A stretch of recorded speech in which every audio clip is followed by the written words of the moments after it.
Good morning. ಎಲ್ಲರೂ ಎದ್ದಿದ್ಕೋಣ. ಈ ಒಂದು ವಿಶೇಷ ಸಮಯದಲ್ಲಿ ನಮ್ಮನ್ನೇ ದೇವರು ಒಪ್ಪಿಸಿಕೊಟ್ಟವರಾಗಿ ನಾವು ನೋಡುತ್ತೇವೆ. ಪುನರುತ್ಥಾನದ ದಿನದಂದು ಆ ಒಂದು ಸಮಯದಲ್ಲಿ ಯೇಸು ಕ್ರಿಸ್ತನು ಸಮಾಧಿ ಹತ್ರ ಸ್ತ್ರೀಯರೆಲ್ಲ ಬರ್ಬೇಕಾದ್ರೆ ದೂತರು ಹೇಳ್ತಾರೆ ಯೇಸು ಕ್ರಿಸ್ತನು ಇಲ್ಲ, ಆತನು ಹೇಳಿದಾಗೆ ಎದ್ದಿದ್ದಾನೆ ಎಂದು. ಹಾಲೆಲೂಯಾ. ಸಮಾಧಿಯು ಖಾಲಿಯಾಗಿದ್ದನ್ನ ಸ್ತ್ರೀಯರು ನೋಡಿದ್ರು ಪ್ರಿಯ. ಅದೇ ರೀತಿಯಾಗಿ ನಾವು ನೋಡ್ತೇವೆ, ಲೋಕದಲ್ಲಿ ಖಾಲಿಯಾದ ಒಂದು ಸಮಾಧಿ ಇದೆ ಅಂದ್ರೆ ಯೇಸು ಕ್ರಿಸ್ತನು ಒಬ್ಬಂದೇ. ಆತನಲ್ಲಿ ಆ ಒಂದು ಸಮಾಧಿಯಲ್ಲಿ ಆತನ ಶರೀರ ಇರಲಿಲ್ಲ, ಆತನು ಎದ್ದಾತನಾಗಿದ್ದಾನೆ. ಆ ರೀತಿಯಾಗಿ ಪುನರುತ್ಥಾನದ ಯೇಸು ಕ್ರಿಸ್ತನ ಆ ಒಂದು ಸನ್ನಿಧಾನಕ್ಕೆ ನಾವು ಬಂದಿದ್ದೇವೆ ಪ್ರಿಯರೇ. ರಿಸರೆಕ್ಷನ್ ಆದಂತ ಯೇಸು ಕ್ರಿಸ್ತ ನೆನೆಸುವವರಾಗಿ ಈ ಸಮಯದಲ್ಲಿ ನಮ್ಮನ್ನು ನಾವು ಒಪ್ಪಿಸಿಕೊಟ್ಟು ಪ್ರಾರ್ಥನೆ ಮಾಡಿಕೊಳ್ಳೋಣ.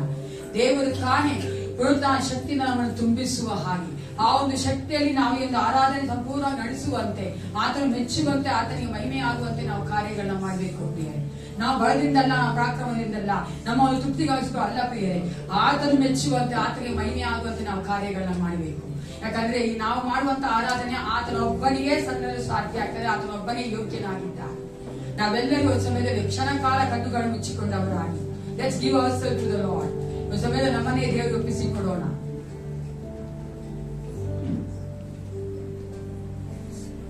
ದೇವ ವಾಕ್ಯ ಹೇಳ್ತದೆ, ಆತನ ಪುನರುತ್ಥಾನ ಶಕ್ತಿಯಿಂದ ನಮ್ಮನ್ನ ಆತನು ಉಜ್ಜೀವನ ಮಾಡಿದ್ದಾನೆ.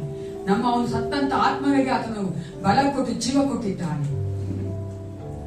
ಅಂತಹ ದೇವ ಸನ್ನಿಧಾನಕ್ಕೆ ಬಂದಿದ್ದೇವೆ. ಆತನು ಕೊಟ್ಟಿರುವಂತಹ ಜೀವನ ನಾವು ಜೀವಿಸ್ತಾ ಇದ್ದೇವಲ್ಲ ಪ್ರಿಯರೇ.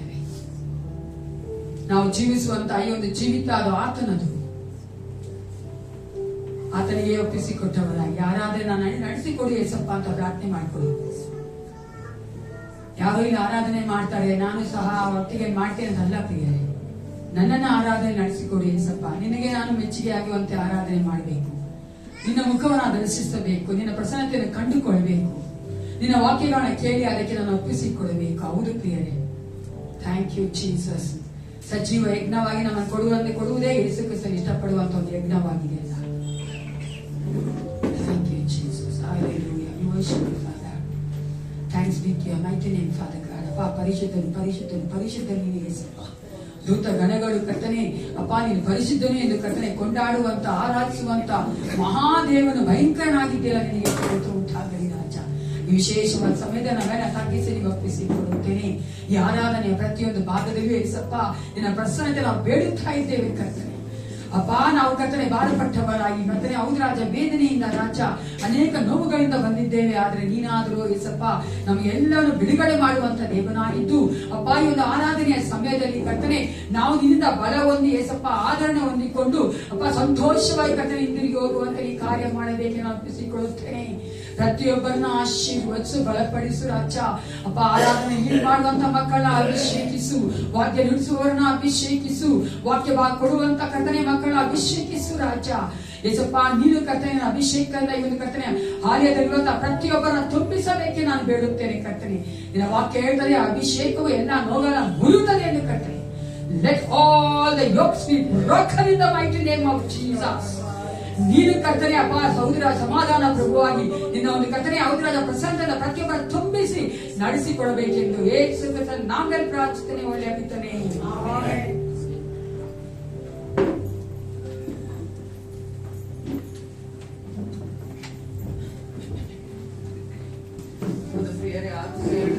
ವರ್ಷಗಳ ಹಿಂದೆ ಎದ್ದಿದ್ದಾನೆ. ಆದ್ರೆ ಮುಂದೆ ಒಂದು ದಿನದಲ್ಲಿ ಆತನು ನಮ್ಮನ್ನು ಕರೆದುಕೊಂಡು ಹೋಗಲು ಆತನು ಬರುವಂತ ದೇವನಾಗಿದ್ದಾನೆ. ಆತನು ಬರುವ ಕಾಲವು ಅದು ಬಹು ಸಮೀಪವಾಗಿದೆ ಪ್ರಿಯರೇ.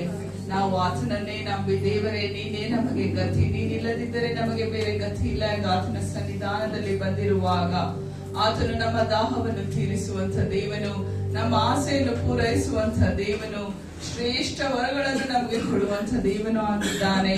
ಆತನು ಮಾಡಿರುವಂತ ಕೃಪೆಗಳಿಗೆ, ಆತನು ಮಾಡಿದಂತ ಒಂದು ಸಹಾಯಕ್ಕೆ ಆತನನ್ನು ಹೊಗಳುವುದಾದರೆ 1000 ನಾಲಿಗೆಗಳು ಸಾಲದಂತಾಗಿದೆ ಪ್ರಿಯರೇ.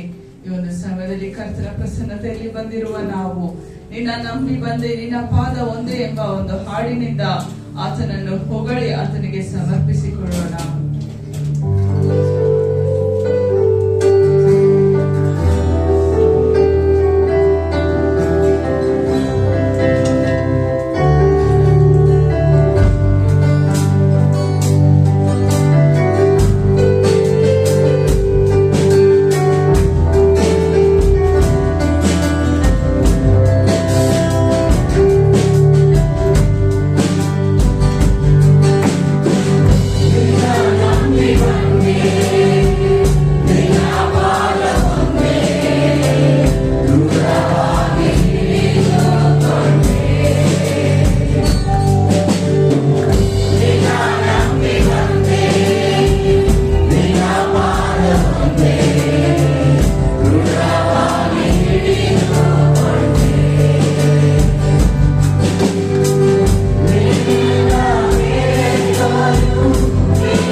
ಹೆಚ್ಚಬೇಕು.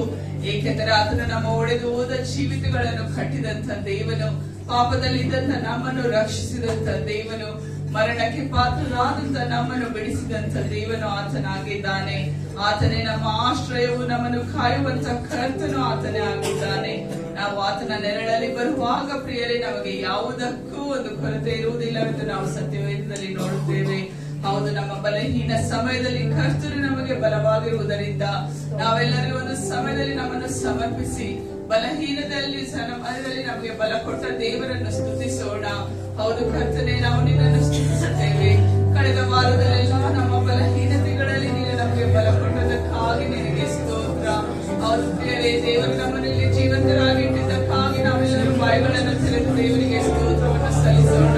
ಈ ಒಂದು ಸಮಯದಲ್ಲಿ ಕರ್ತನಿಗೆ ಸಲ್ಲತಕ್ಕ ಘನತೆಯನ್ನು, ಸ್ತುತಿ ಸ್ತೋತ್ರಗಳನ್ನು ಸಲ್ಲಿಸೋಣ. ಸ್ತೋತ್ರ ಕರ್ತನೆ, ನಮ್ಮ ಜೀವಿತಕ್ಕೆ ಒಂದು ಅರ್ಥವನ್ನು ಕೊಟ್ಟು ಆತನು ನೀನಾಗಿದ್ದೆ ಕರ್ತನೆ. ನೀನಿಲ್ಲದಿದ್ದರೆ ಕರ್ತನೆ, ನಾವು ಕರ್ತನೆ ವ್ಯರ್ಥವಾಗಿ ಹೋಗುತ್ತಿದ್ದೆವು ಕರ್ತನೆ. ನಿನಗೆ ಸ್ತೋತ್ರ. ನಿನ್ನ ಜೀವ ಮರಣಕ್ಕಾಗಿ ನಾವು ನಿನಗೆ ಸ್ತೋತ್ರ. ಪುನರುತ್ಥಾನಕ್ಕಾಗಿ ನಿನಗೆ ಸ್ತೋತ್ರ. ನಿತ್ಯ ಜೀವಕ್ಕಾಗಿ ನಾವು ನಿನಗೆ ಸ್ತೋತ್ರ ಸಲ್ಲಿಸ್ತೇವೆ ರಾಜ. ನಾವು ಉಳಿದಿರುವುದು ನಾಶವಾಗದೆ ಹೋಗುತ್ತಿರುವುದು ಕರ್ತನೆ ನಿನ್ನ ಶುದ್ಧ ಕೃಪೆಯಿಂದ ನಾವು ಕರ್ತನೆ ತಿಳಿದಿದ್ದೇವೆ. ಸ್ತೋತ್ರ ಸ್ತೋತ್ರ. ನನ್ನ ಆಶ್ರಯವಾದವನೇ ಎಂಬ ಹಾಡಿನಿಂದ ನಮ್ಮ ಜೀವಿತಗಳನ್ನು ಆತನಿಗೆ ಒಪ್ಪಿಸಿಕೊಟ್ಟು ನಾವು ಹಾಡಿ ಕರ್ತನನ್ನು ಸ್ತುತಿಸೋಣ.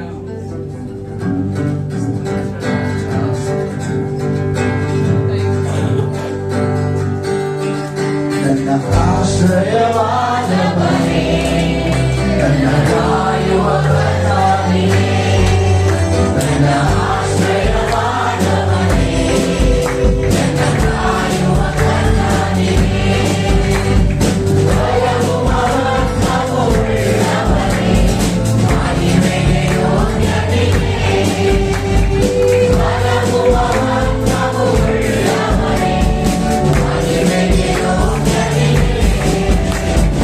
ಆರಾಧನೆ ನಿಮಗೆ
ದರ್ಶನವನ್ನು ಅವನು ಹೇಳುತ್ತಾನೆ. ಉಜ್ಜೀಯನ ಕಾಲವಾದ ವರ್ಷದಲ್ಲಿ ಕರ್ತನು ಉನ್ನತೋನ್ನತ ಸಿಂಹಾಸನಾರೂಢರಾಗಿರುವುದನ್ನು ಕಂಡೆನು. ಆತನ ವಸ್ತ್ರದ ನೆರಿಗೆಯು ಮಂದಿರದಲ್ಲೆಲ್ಲ ಹರಡಿತು. ಆತನ ಸುತ್ತ ಸೆರಾಫಿಯರು ಇದ್ದರು. ಪ್ರತಿಯೊಬ್ಬರು 6 ರೆಕ್ಕೆಯುಳ್ಳವರಾಗಿ 2 ತನ್ನ ಮುಖವನ್ನು 2 ತನ್ನ ಕಾಲುಗಳನ್ನು ಮುಚ್ಚಿಕೊಂಡು 2 ಬಡಿಯುತ್ತಾ ನೆಲಸೋಕದೆ ನಿಂತಿದ್ದನು.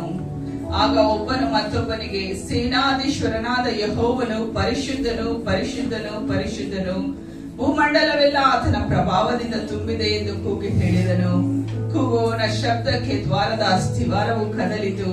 ಧೂಮವು ಮಂದಿರದಲ್ಲೆಲ್ಲ ತುಂಬಿತು. ನಾವು ನೋಡುತ್ತೇವೆ, ನಮ್ಮ ದೇವರಾದ ಕರ್ತನು ಆತನು ಪರಿಶುದ್ಧನು, ಪರಿಶುದ್ಧನು ಆಗಿದ್ದಾನೆ. ಈ ಪರಿಶುದ್ಧನು ಎಂಬ ಒಂದು ಹೀಬ್ರೂ ವರ್ಡ್ ನಾವು ನೋಡಬೇಕಾದ್ರೆ ಕಾದೋಶ್ ಅಂದ್ರೆ ನಮ್ಮ ದೇವರು ತುಂಬಾ ಪರಿಶುದ್ಧನಾದ, ಆತನ ರೀತಿಯಲ್ಲಿ ಪರಿಶುದ್ಧರಾದವರು ಇನ್ನೊಬ್ಬರಿಲ್ಲ ಎಂದು ನಾವು ಎಲ್ ಎಲಿಯೋನ್ ಅಂತ ನೋಡುವಾಗ ಗಾಡ್ ಮೋಸ್ಟ್ ಹೈ, ಪರಮೋನ್ನತ ದೇವರು ನಮ್ಮ ಮಧ್ಯದಲ್ಲಿ ಇರುವಂತ ದೇವನು. ಕಾವೋತ್ ಎಂದು ನಾವು ನೋಡುವಾಗ ಗ್ಲೋರಿ ಆಫ್ ಗಾಡ್.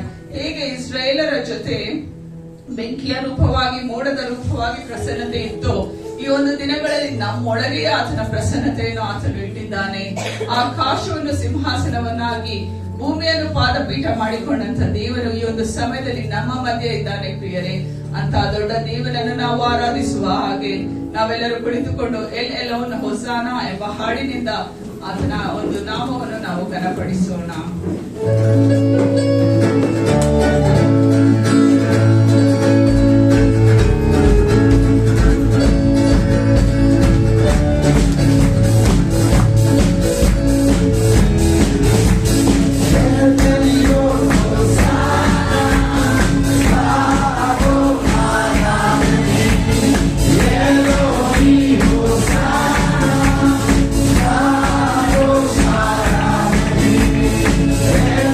Yo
ನಮಗೆ ಆತನ ಪುನರುತ್ಥಾನವು ಒಂದು ಅಸ್ಥಿವಾರವಾಗಿದೆ ಪ್ರಿಯರೇ.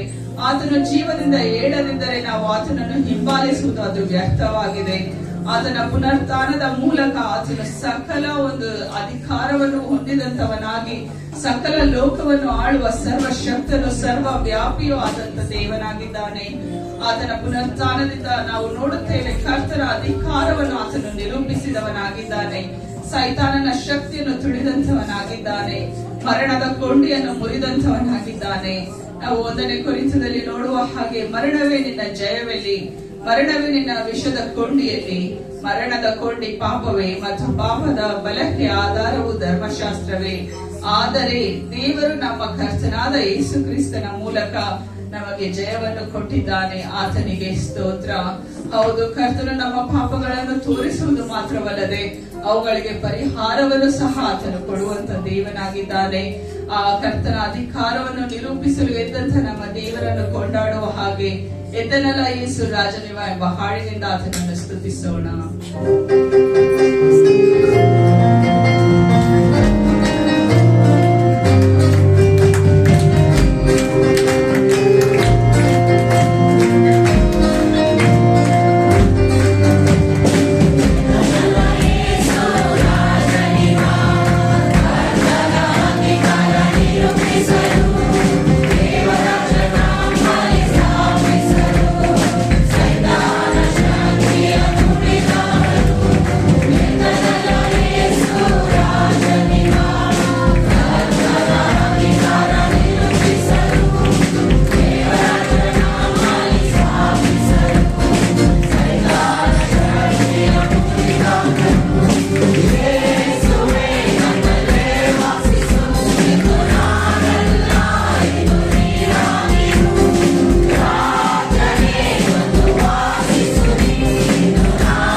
ಮರಣದ ಮೇಲೆ ಜಯ ಸಿಕ್ಕಿದೆ, ನಿತ್ಯ ಜೀವದ ಭರವಸೆ ಸಿಕ್ಕಿದೆ.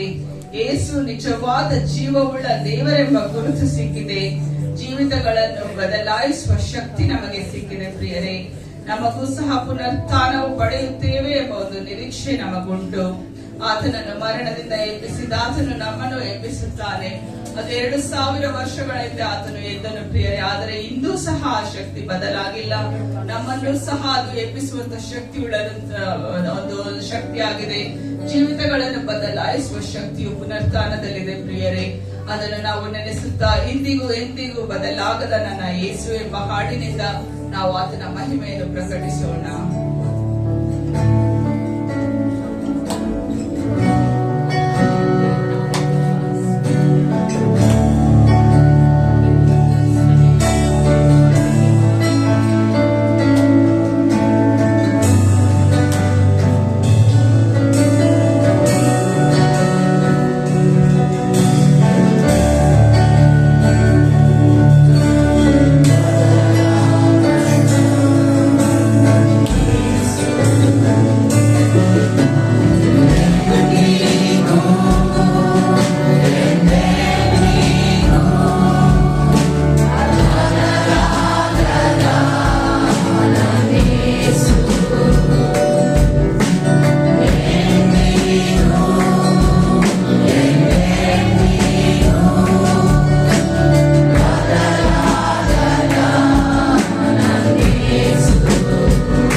ಕರ್ತನೆ ನೀನು ನಮಗೋಸ್ಕರ ಬಂದು ಮರಣವನ್ನು ಕೊಟ್ಟು ನಮ್ಮ ಪಾಪಗಳನ್ನು ತೊಳೆದಿದೆಯಲ್ಲ ಕರ್ತನೆ.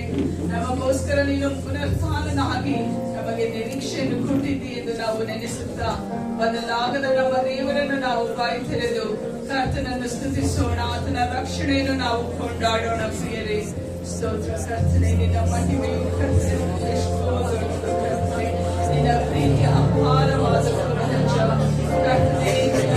ಕೇವಲ ಮನುಷ್ಯನ ಮೇಲೆ ಕರ್ತನೆ ನಿನ್ನ ದೃಷ್ಟಿ ಇದೆಯಲ್ಲ ಕರ್ತನೆ. ನಮ್ಮನ್ನು ಕರ್ತನೆ ನರಕದಿಂದ ತಪ್ಪಿಸಲು ನಿನ್ನ ಒಬ್ಬನೇ ಮಗನನ್ನು ನೀನು ಕಳುಹಿಸಿ ಕರ್ತನೆ. ಪಾದಗಳನ್ನು ಅನುಭವಿಸಿ ಶಿಲುಬೆಯಲ್ಲಿ ಸತ್ತು ಕರ್ತನೆ ಘೋರವಾದ ಮರಣವನ್ನು ತಾಳಿ ಕರ್ತನೆ ಮೂರನೆಯ ದಿನದಲ್ಲಿ ಎಲ್ಲವನ್ನೂ ಜಯಿಸಿ ಜಯಶಾಲಿಯಾಗಿದ್ದಂಥ ದೇವರೇ, ಮತ್ತು ತಾವನ್ನು ಬರುವಂಥ ಕರ್ತನೆ ನಮ್ಮ ನಂಬಿಕೆಯ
ಮನುಷ್ಯನ ರೂಪವಾಗಿ ಬಂದು ಕರ್ತನೆ ನಮ್ಮನ್ನು ದಾಸತ್ವದಿಂದ ಬಿಡಿಸಿದ್ದಕ್ಕಾಗಿ ನಾವು ನಿನಗೆ ಸ್ತೋತ್ರವನ್ನು ಸಲ್ಲಿಸುತ್ತೇವೆ ರಾಜ. ಹೌದು ಕರ್ತನೆ, ನಿನ್ನ ರಕ್ಷಣೆಯನ್ನು ನೆನೆಸಿ ಒಂದು ಸಮಯದಲ್ಲಿ ಸ್ತೋತ್ರವನ್ನು ಸಲ್ಲಿಸುತ್ತೇವೆ. ನಿನ್ನ ರಕ್ತದಿಂದ ಕರ್ತನೆ ನಮಗೆ ಬಿಡುಗಡೆಯಾದಕ್ಕಾಗಿ ನಿನಗೆ ಸ್ತೋತ್ರ. ನಿನ್ನ ವಾಸುಂಡೆಗಳಿಂದ ನಾವು ಗುಣವಾದೆವು ರಾಜ, ನಿನಗೆ ಸ್ತೋತ್ರ. ನಮ್ಮ ಅವಮಾನಗಳನ್ನು, ನಮ್ಮ ಶಾಪಗಳನ್ನು ಶಿಲುಬೆಯಲ್ಲಿ ನೀನು ಹೊತ್ತು ಕರ್ತನೆ ಎಲ್ಲಾ ಮುಗಿಯಿತು ಎಂದು ಹೇಳುವುದರ ಮೂಲಕ ಕರ್ತನೆ ನಮ್ಮ ಪಾಪಗಳಿಗೆ, ನಮ್ಮ ಶಾಪಗಳಿಗೆ ಕರ್ತನೆ ನೀನೇ ಉತ್ತರವನ್ನು ಕೊಟ್ಟಿದ್ದೀಯ. ಅದಕ್ಕಾಗಿ ನಿನಗೆ ಸ್ತೋತ್ರ ಕರ್ತನೆ. ಇವತ್ತು ಪುನರುತ್ಥಾನದ ದಿನದಲ್ಲಿ ಕರ್ತನೆ ನಿನ್ನ ಸನ್ನಿಧಾನದಲ್ಲಿ ಬಂದಿರುವ ನಮ್ಮನ್ನು ನೀನು ಕರ್ತನೆ ಆಶೀರ್ವದಿಸು. ಕರ್ತನೆ ನಿನ್ನ ಒಂದು ಪುನರುತ್ಥಾನದ ಮಹಿಮೆಯನ್ನು ಲೋಕಕ್ಕೆಲ್ಲ ಸಾರುವ ಹಾಗೆ ನಮ್ಮನ್ನು ಬಲಪಡಿಸು ಕರ್ತನೆ. ನಿನ್ನ ಒಂದು ಪುನರುತ್ಥಾನದ ಮಹಿಮೆಯಲ್ಲಿ ನಮ್ಮನ್ನು ತುಂಬಿಸಿ ಬರುವ ವಾಕ್ಯ ಭಾಗದಲ್ಲಿ ಕರ್ತನೆ ನಾವು ಹೆಚ್ಚಾಗಿ ಕಲಿತು ನಮ್ಮ ಜೀವಿತವನ್ನು ಕರ್ತನೆ ಪರಿಶುದ್ಧ ಮಾಡಿಕೊಳ್ಳುವ ಹಾಗೆ ಸಹಾಯ ಮಾಡಬೇಕೆಂದು ಯೇಸು ಕ್ರಿಸ್ತ ಹೆಸರಿನಲ್ಲಿ ಬೇಡಿಕೊಳ್ಳುತ್ತೇವೆ ತಂದೆ. ಈಗ ಎಲ್ಲರೂ ಕುತ್ಕೋಣ. ಸಂಡೇ ಸ್ಕೂಲ್ ಹೋಗಬೇಕಾ ಕಾಣಿಕೆ ತೆಗೆಯೋ ಸಮಯ. ರೆಗ್ಯುಲರ್ ತೆಗೆಯುವಂತ ಆಫರಿಂಗ್ ಆದ ನಂತರ ನಾವು ಕೊಟ್ಟಂತ ಇನ್ನಿತರ ಉಳಿಗಳು ಕೊಡ್ತೀವಲ್ಲ ಅದನ್ನ ಕೊಡ್ಬೇಕಂತ ಹೇಳ್ಕೊಳ್ತೇವೆ. ಮೊದಲು ನಾವು ನಮ್ಮ ಸಭೆಗೆ ರೆಗ್ಯುಲರ್ ಆಫರಿಂಗ್ ಇಟ್ಕೊಳ್ತೇವೆ, ಅದನ್ನ ಬರ್ಸ್ಕೊಡಿ. ನಂತರ ನಾವು ಕೊಡುವಂತ ಆಫರಿಂಗ್ ಬಾಕ್ಸ್ ನಾವು ಕೊಡ್ಬೇಕಲ್ಲ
ಸ್ವಾಗತ ಮಾಡುವವರಾಗಿದ್ದೇವೆ.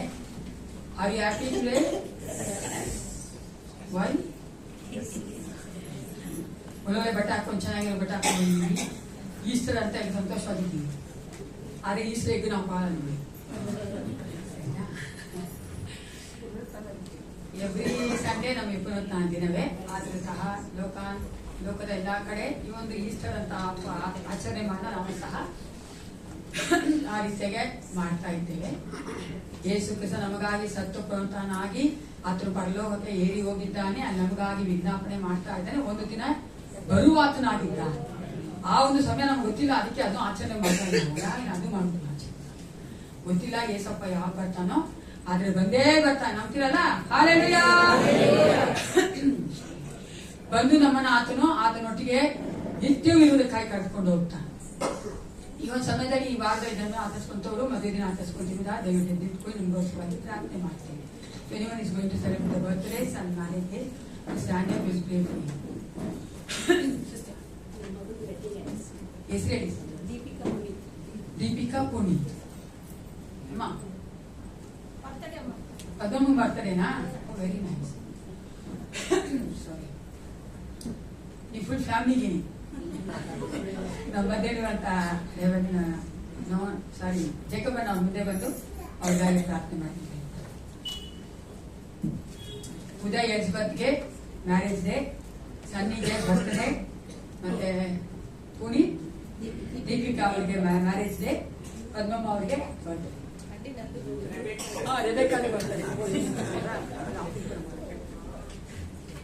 ಪ್ರಾರ್ಥನೆ ಮಾಡಿಕೊಳ್ಳೋಣ. ನಮ್ಮ ಎಲ್ಲ ಆಶೀರ್ವಾದಗಳಿಗೂ ಮೂಲ ಕಾರಣನಾದ ಪರಲೋಕದ ಪ್ರೀತಿಯುಳ್ಳ ದಯಾಮಯ ಸ್ವಾಮಿ, ನಿನ್ನ ಪರಿಶುದ್ಧವಾದ ನಾಮಕ್ಕೆ ಸ್ತೋತ್ರವಾಗಲಿ. ಜೀವದಿಂದಿದ್ದವನೇ, ಜೀವಧಾರಕನೇ, ನಮ್ಮ ಜೀವಿತಾತ್ಮ ನಿನಗೆ ಸ್ತೋತ್ರ. ಮರಣವನ್ನು ಜಯಿಸಿದಾತ ನಿನಗೆ ವಂದನೆ. ಈ ಲೋಕದ ಜೀವಿತದಲ್ಲಿ ನಿನ್ನ ಅನೇಕ ಮಕ್ಕಳನ್ನು ಆಶೀರ್ವದಿಸಿರುವುದಕ್ಕಾಗಿ ಸ್ತೋತ್ರ. ವಿಶೇಷವಾಗಿ ಇನ್ನು ನಮ್ಮ ದಿವ್ಯ ಜ್ಯೋತಿನಾದ ಸಭೆಯ ಮಕ್ಕಳು ಆಚರಿಸುತ್ತಿರುವ ಜನ್ಮದಿನಕ್ಕಾಗೂ ಮತ್ತು ವಿವಾಹ ವಾರ್ಷಿಕೋತ್ಸವಕ್ಕಾಗಿ ಕೂಡ ನಿನ್ನಲ್ಲಿ ನಾವು ಸಭೆಯಾಗಿ ಕುಟುಂಬವಾಗಿ ನಿನ್ನಲ್ಲಿ ಪ್ರಾರ್ಥನೆ ಮಾಡ್ತಾ ಇದ್ದೇವೆ. ನಿನ್ನ ಸಮ್ಮುಖದಲ್ಲಿ ಕೂತಿರುವ ರೋಸ್ಲಿನ್ ಅವರ ಕುಟುಂಬವನ್ನು ನೀನು ಆಶೀರ್ವದಿಸು. ಅವರಿಗೆ ಕೊಟ್ಟ ಎಲ್ಲ ಕಾರ್ಯಗಳಿಗೆ ಆ ಮಗುವನ್ನು ನೀನು ಪೋಷಿಸಿಕೊಂಡು ಬರಬೇಕೆಂಬುದಾಗಿ ಬೇಡಿಕೊಳ್ತೇನೆ. ಅದೇ ರೀತಿಯಲ್ಲಿ ಸಹೋದರ ರೆಬೆಕ್ಕಾ ಅವರನ್ನು ಕೂಡ ನಿನ್ನ ಕಾರ್ಯಗಳನ್ನು ಒಪ್ಪಿಸಿಕೊಳ್ತೇನೆ. ನೀನು ನಮ್ಮಲ್ಲಿ ಇದುವರೆಗೂ ಅದ್ಭುತ ಕಾರ್ಯಗಳನ್ನು ಮಾಡುತ್ತಾ ಆ ಕುಟುಂಬನ ಆಶೀರ್ವದಿಸಬೇಕಾಗಿ ಸ್ತೋತ್ರ ಮಾಡ್ತಾ ಇದ್ದೇವೆ. ಹಾಗೆ ಪ್ರಭುವೇ, ನಿನ್ನ ಮಕ್ಕಳ ಸನ್ನಿ ಮತ್ತು ವಿವಾಹದಿಂದ ಆಚರಿಸುತ್ತಿರುವ ಉದಯ್ ಕುಮಾರ್ ಮತ್ತು ಎಲಿಜಬೆತ್ ಇವ್ರಿಗಾಗಿ ಸಹ ಬೇಡ್ಕೊಳ್ತೇನೆ. ದೇವರೇ, ನೀನು ಅವರನ್ನು ಈ ಲೋಕದಲ್ಲಿ ಒಂದು ಆಶೀರ್ವಾದಕರ ಕುಟುಂಬವಾಗಿ ಮಾರ್ಪಡಿಸಿಕೊಟ್ಟದಕ್ಕಾಗಿ ಸ್ತೋತ್ರ ಮಾಡ್ತೇವೆ. ದೇವರ ಸಮಯದಲ್ಲಿ ಪದ್ಮಮ್ಮ ಸಹೋದರಿಗಾಗಿ ಸಹ ಬೇಡ್ಕೊಳ್ತೇನೆ.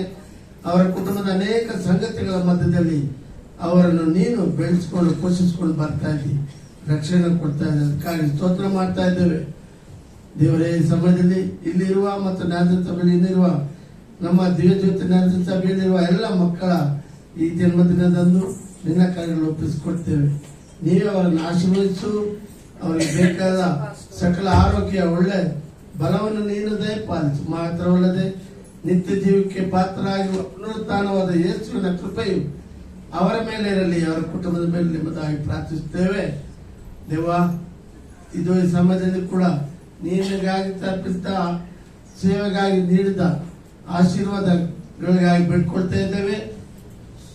ಈ ಕಾಣಿಕೆಗಳನ್ನು ಮತ್ತು ದಶಮ ಭಾಗಗಳನ್ನು, ಅದರಲ್ಲಿ ವಿಶೇಷವಾಗಿ ಈ ಈಸ್ಟರ್ ಆಫರಿಂಗ್ ಅನ್ನ ನಮ್ಮ ಇಡೀ ವಿಶ್ವದ ಏಳಿಗೆಗಾಗಿ, ವಿಶ್ವದ ಸುವಾರ್ತೆಗಾಗಿ ಉಪಯೋಗಿಸಲ್ಪಡುವ ಈ ಒಂದು ಆಶೀರ್ವಾದ ಮಾಡು. ಈ ಒಂದು ಧನವನ್ನು ಆಶೀರ್ವದಿಸು.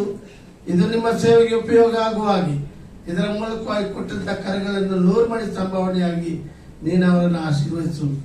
ದೇವ, ಇದು ಈ ದಿನ ಒಂದು ಮಾತ್ರವಾದ ದಿನವಾಗಿದೆ.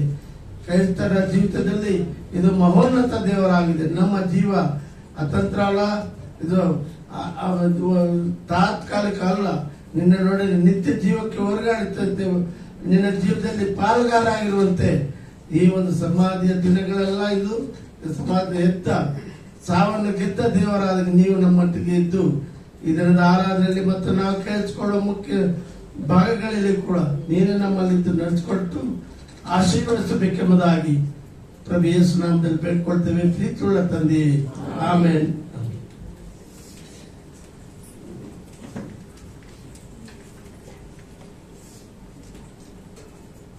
ಈ ದಿನ ನಾವು ಈಸ್ಟರ್ ಆಚರಿಸ್ತಾ ಇದ್ದೇವೆ. ಅದಕ್ಕೆ ಗೊತ್ತಾಗುವ ಹಾಗೆ ನೀವೆಲ್ಲರೂ ಚೆನ್ನಾಗಿ ರೆಡಿಯಾಗಿ ಬಂದಿದ್ದೀರಿ. ಈಸ್ಟರ್ ಅಂದ್ರೇನೆ ಏನ್ ಅರ್ಥ ಗೊತ್ತಾ ನಿಮ್ಗೆ?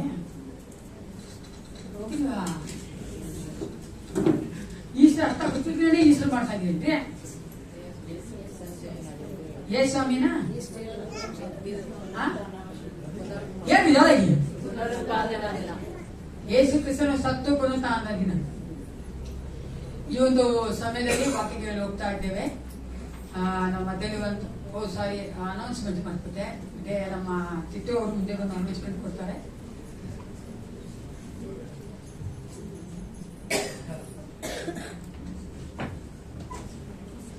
ಈ ವಾರದ ಪ್ರಕಟಣೆಗಳು. ಬುಧವಾರ ಸಾಯಂಕಾಲ 6:00 ಸಭೆಯಲ್ಲಿ ಪ್ರಾರ್ಥನೆ ಇರುತ್ತದೆ. ಶುಕ್ರವಾರ ಸಾಯಂಕಾಲ 7 ಗಂಟೆಗೆ ಬೈಬಲ್ ಸ್ಟಡಿ ಇರುತ್ತದೆ ಮತ್ತು ಶನಿವಾರ ಸಾಯಂಕಾಲ ಹಾಡಿನ ಅಭ್ಯಾಸ ಇರುತ್ತದೆ. ಹಾಡಿನ ತಂಡದವರು ಬಂದು ಸಿದ್ಧತೆ ಮಾಡ್ಕೊಳ್ಬೇಕಾಗಿ ಕೇಳ್ಕೊಂತಾನೆ. ಮತ್ತು ಬರುವ ಭಾನುವಾರ ಬೆಳಗಿನ ಜಾವ 8:00 ಸಭೆಯಲ್ಲಿ ಆರಾಧನೆ ಇರುತ್ತದೆ. ನಮ್ಮ ಸಭೆಯಲ್ಲಿ ನಾಳೆಯಿಂದ VBS ಸ್ಟಾರ್ಟ್ ಆಗುತ್ತದೆ. ಸೊ ನೀವು ನಿಮ್ಮ ಮಕ್ಕಳನ್ನ ನಾಳೆಯಿಂದ ನಡೆಯುವಂತ ಒಂದು VBS ಅಲ್ಲಿ ಅವ್ರನ್ನ ಕಲ್ಸ್ಕೊಡ್ಬೇಕಾಗಿ ನಾನು ಕೇಳ್ಕೊಂತಾನೆ.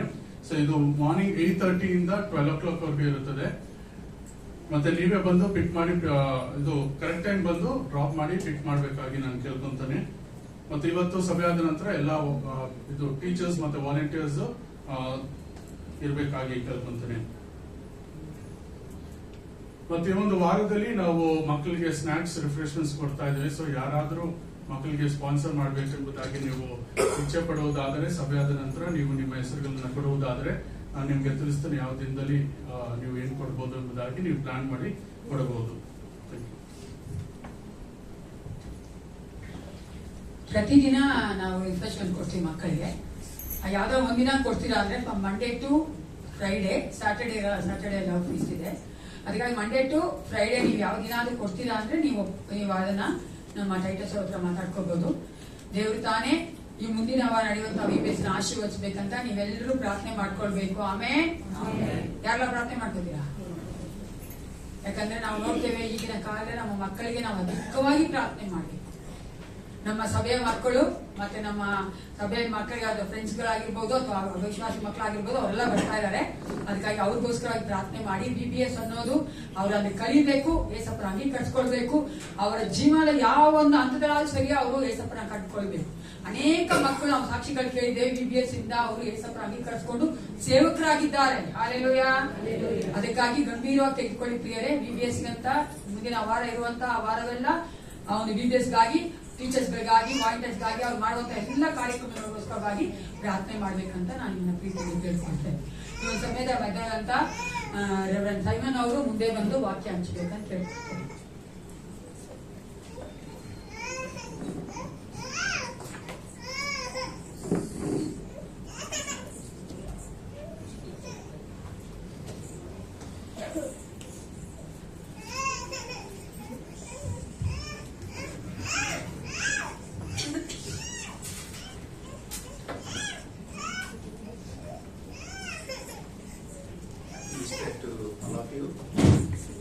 ನಿಮ್ಮೆಲ್ಲರಿಗೂ happy Easter. You may be wondering why every year we have to remember the Easter and Good Friday, Christmas. You may be wondering. ಪ್ರತಿ ವರ್ಷ ನಾವು ಯಾತಕ್ಕಾಗಿ ಕ್ರಿಸ್ಮಸ್ ನ, ಈಸ್ಟರ್ ನ, ಗುಡ್ ಫ್ರೈಡೆ ನೆನ್ಸ್ಕೊಳ್ಬೇಕು ಅಂತ ನೀವು ಅನ್ಕೋತಾ ಇರ್ಬೋದು. I don't know how you read the Bible, but I read the Bible little more. I know you know. I'm not saying that you are not reading the Bible correctly. ಸತ್ಯವೇದ ಸರಿಯಾಗಿ ಓದ್ತಾ ಇಲ್ಲ ಅಂತ ಹೇಳ್ತಿಲ್ಲ. ನಾನು ಸತ್ಯವೇದ ಓದುವಂತ ಒಂದು ರೀತಿ ಯಾವ ರೀತಿ ಅಂದ್ರೆ, one time I listed all the festivals that in the Bible. ನಾನು ಒಂದ್ಸಾರಿ ಏನ್ ಮಾಡ್ತೀನಿ, ಎಲ್ಲ ಸತ್ಯವೇದ ಎಲ್ಲ ಹಬ್ಬಗಳನ್ನ ನಾನು ಒಂದು ಲಿಸ್ಟ್ ಮಾಡ್ತೀನಿ.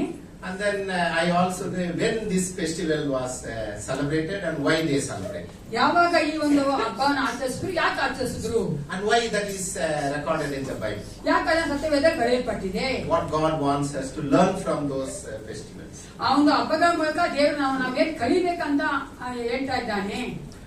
When I was growing up in my childhood, my mother was very strict in follower of certain rules and regulation of the church. ನಾನು ಚಿಕ್ಕವನಾಗಿ ಬೆಳೀತಾ ಇದ್ದಾಗ ನಮ್ಮ ತಾಯಿಯವರು ಸಭೆಯದಂತ ಅನೇಕ ನಿಯಮಗಳನ್ನ ಅವರು ಕಟ್ಟುನಿಟ್ಟಾಗಿ ಪಾಲಿಸ್ತಾ ಇದ್ರು. Christmas means a happy moment for us because we get the dress. Christmas ಅಂದ್ರೆ ನಮ್ಗೆ ಸಂತೋಷ, ಯಾಕೆ ನಮ್ಗೊಂದು ಹೊಸ ಬಟ್ಟೆ ಸಿಗುತ್ತೆ.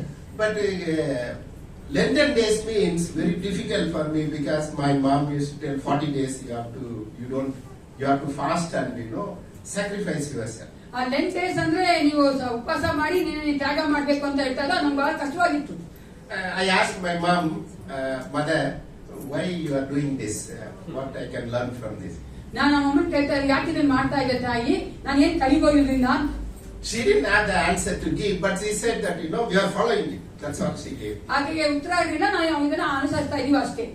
Okay, so some other time I will talk about this. Let's focus our attention to the resurrection of Jesus Christ. ಇದರ ಕುರಿತಾಗಿ ನಾನು ನಂತರ ಮಾಡ್ತೀನಿ ಬೇರೆ ದಿನದಲ್ಲಿ. ಈಗ ನಾವು ಯೇಸು ಕ್ರಿಸ್ತನ ಪುನರುತ್ಥಾನಕ್ಕೆ ನಾವು ದೃಷ್ಟಿ ಇಡೋಣ. As I was praying that from which portion of the scripture I must deliver this message today. ಯಾವ ಒಂದು ಸತ್ಯಭಾಗ ತೆಗೆದುಕೊಂಡು ಮಾತಾಡಬೇಕು ಅಂತ ನಾನು ಪ್ರಾರ್ಥನೆ ಮಾಡ್ತಾ ಇದ್ದಾಗ God directed me to Acts chapter 2. ಅಪೊಸ್ತಲರ ಕೃತ್ಯ 2ನೇ ಆ ಒಂದು ಅಧ್ಯಾಯಕ್ಕೆ ದೇವರು ನನ್ನ ದೃಷ್ಟಿಯನ್ನು ತಿಳಿಸಿದ್ರು. And this has happened after the 50th day of the resurrection of Jesus Christ. ಆ ಯೇಸು ಕ್ರಿಸ್ತನ ಪುನರುತ್ಥಾನ ಆದ ನಂತರ 50ನೇ ದಿನದಲ್ಲಿ ನಡೆದಂತ ಒಂದು ಸಂಭವ. So they call it the Pentecost day. ಅದು ಪೆಂಟಿಕಾಸ್ಟ್ ಪಂಚಶತಮಾನದ ದಿನ ಅಂತ ಕರೀತಾರೆ. Yeah, in Kannada it is very nicely written. It is 50th day after the resurrection. 50ನೇ ದಿನ ಯೇಸು ಕ್ರಿಸ್ತನ ಪುನರುತ್ಥಾನ ಆದ ನಂತರ. So I like to read a few verses for you. Then I will ask someone to read in Kannada. ನಾನು ಕೆಲವೊಂದು ವಚನ ಓದ್ತೀನಿ English ಅಲ್ಲಿ, ನಂತರ ನಾನು ನಿಮ್ಮನ್ನು ಕೇಳ್ಕೊಂಡ್ರೆ ನೀವು ಓದ್ಬೇಕಂತ ಕನ್ನಡದಲ್ಲಿ. Acts chapter 2 verse 23 onwards. 2ನೇ ಅಧ್ಯಾಯ ಅಪೊಸ್ತಲರ ಕೃತ್ಯ 23ನೇ ವಚನದಿಂದ. So this is the message Peter is speaking to the people who gather on the day of Pentecost. ಪೇತ್ರನು ಆ ಪಂಚಶತಮಾನ ದಿನದಲ್ಲಿ ಕೂಡಿ ಬಂದ ಜನರಿಗೆ ಮಾತಾಡಿದ ಮಾತುಗಳು. Fellow Israelites, listen to this. Jesus of Nazareth was a man accredited by God to you by the miracles, wonders and signs, which God did among you through him, as you yourself know. This man was handed over to you by God's deliberate plan and foreknowledge, and you with the help of the wicked men put him to death by nailing him on the cross. But God raised him from the dead, freeing him from the agony of death, because it was impossible for death to keep its hold on him. David said about him. This is the quotation Peter is saying from the David Psalms. So this is what he says. I saw the Lord always before me, because he is at the right hand, and I will not be shaken. Therefore my heart is glad and my tongue rejoice. My body also will rest in hope, because you will not abandon me to the realm of the dead. You will not let your Holy One to see decay. You have made known to me the path of life, and you will fill me with joy and your presence. God has blessed you. ದೇವರು ಆಶೀರ್ವದಿಸಲಿ.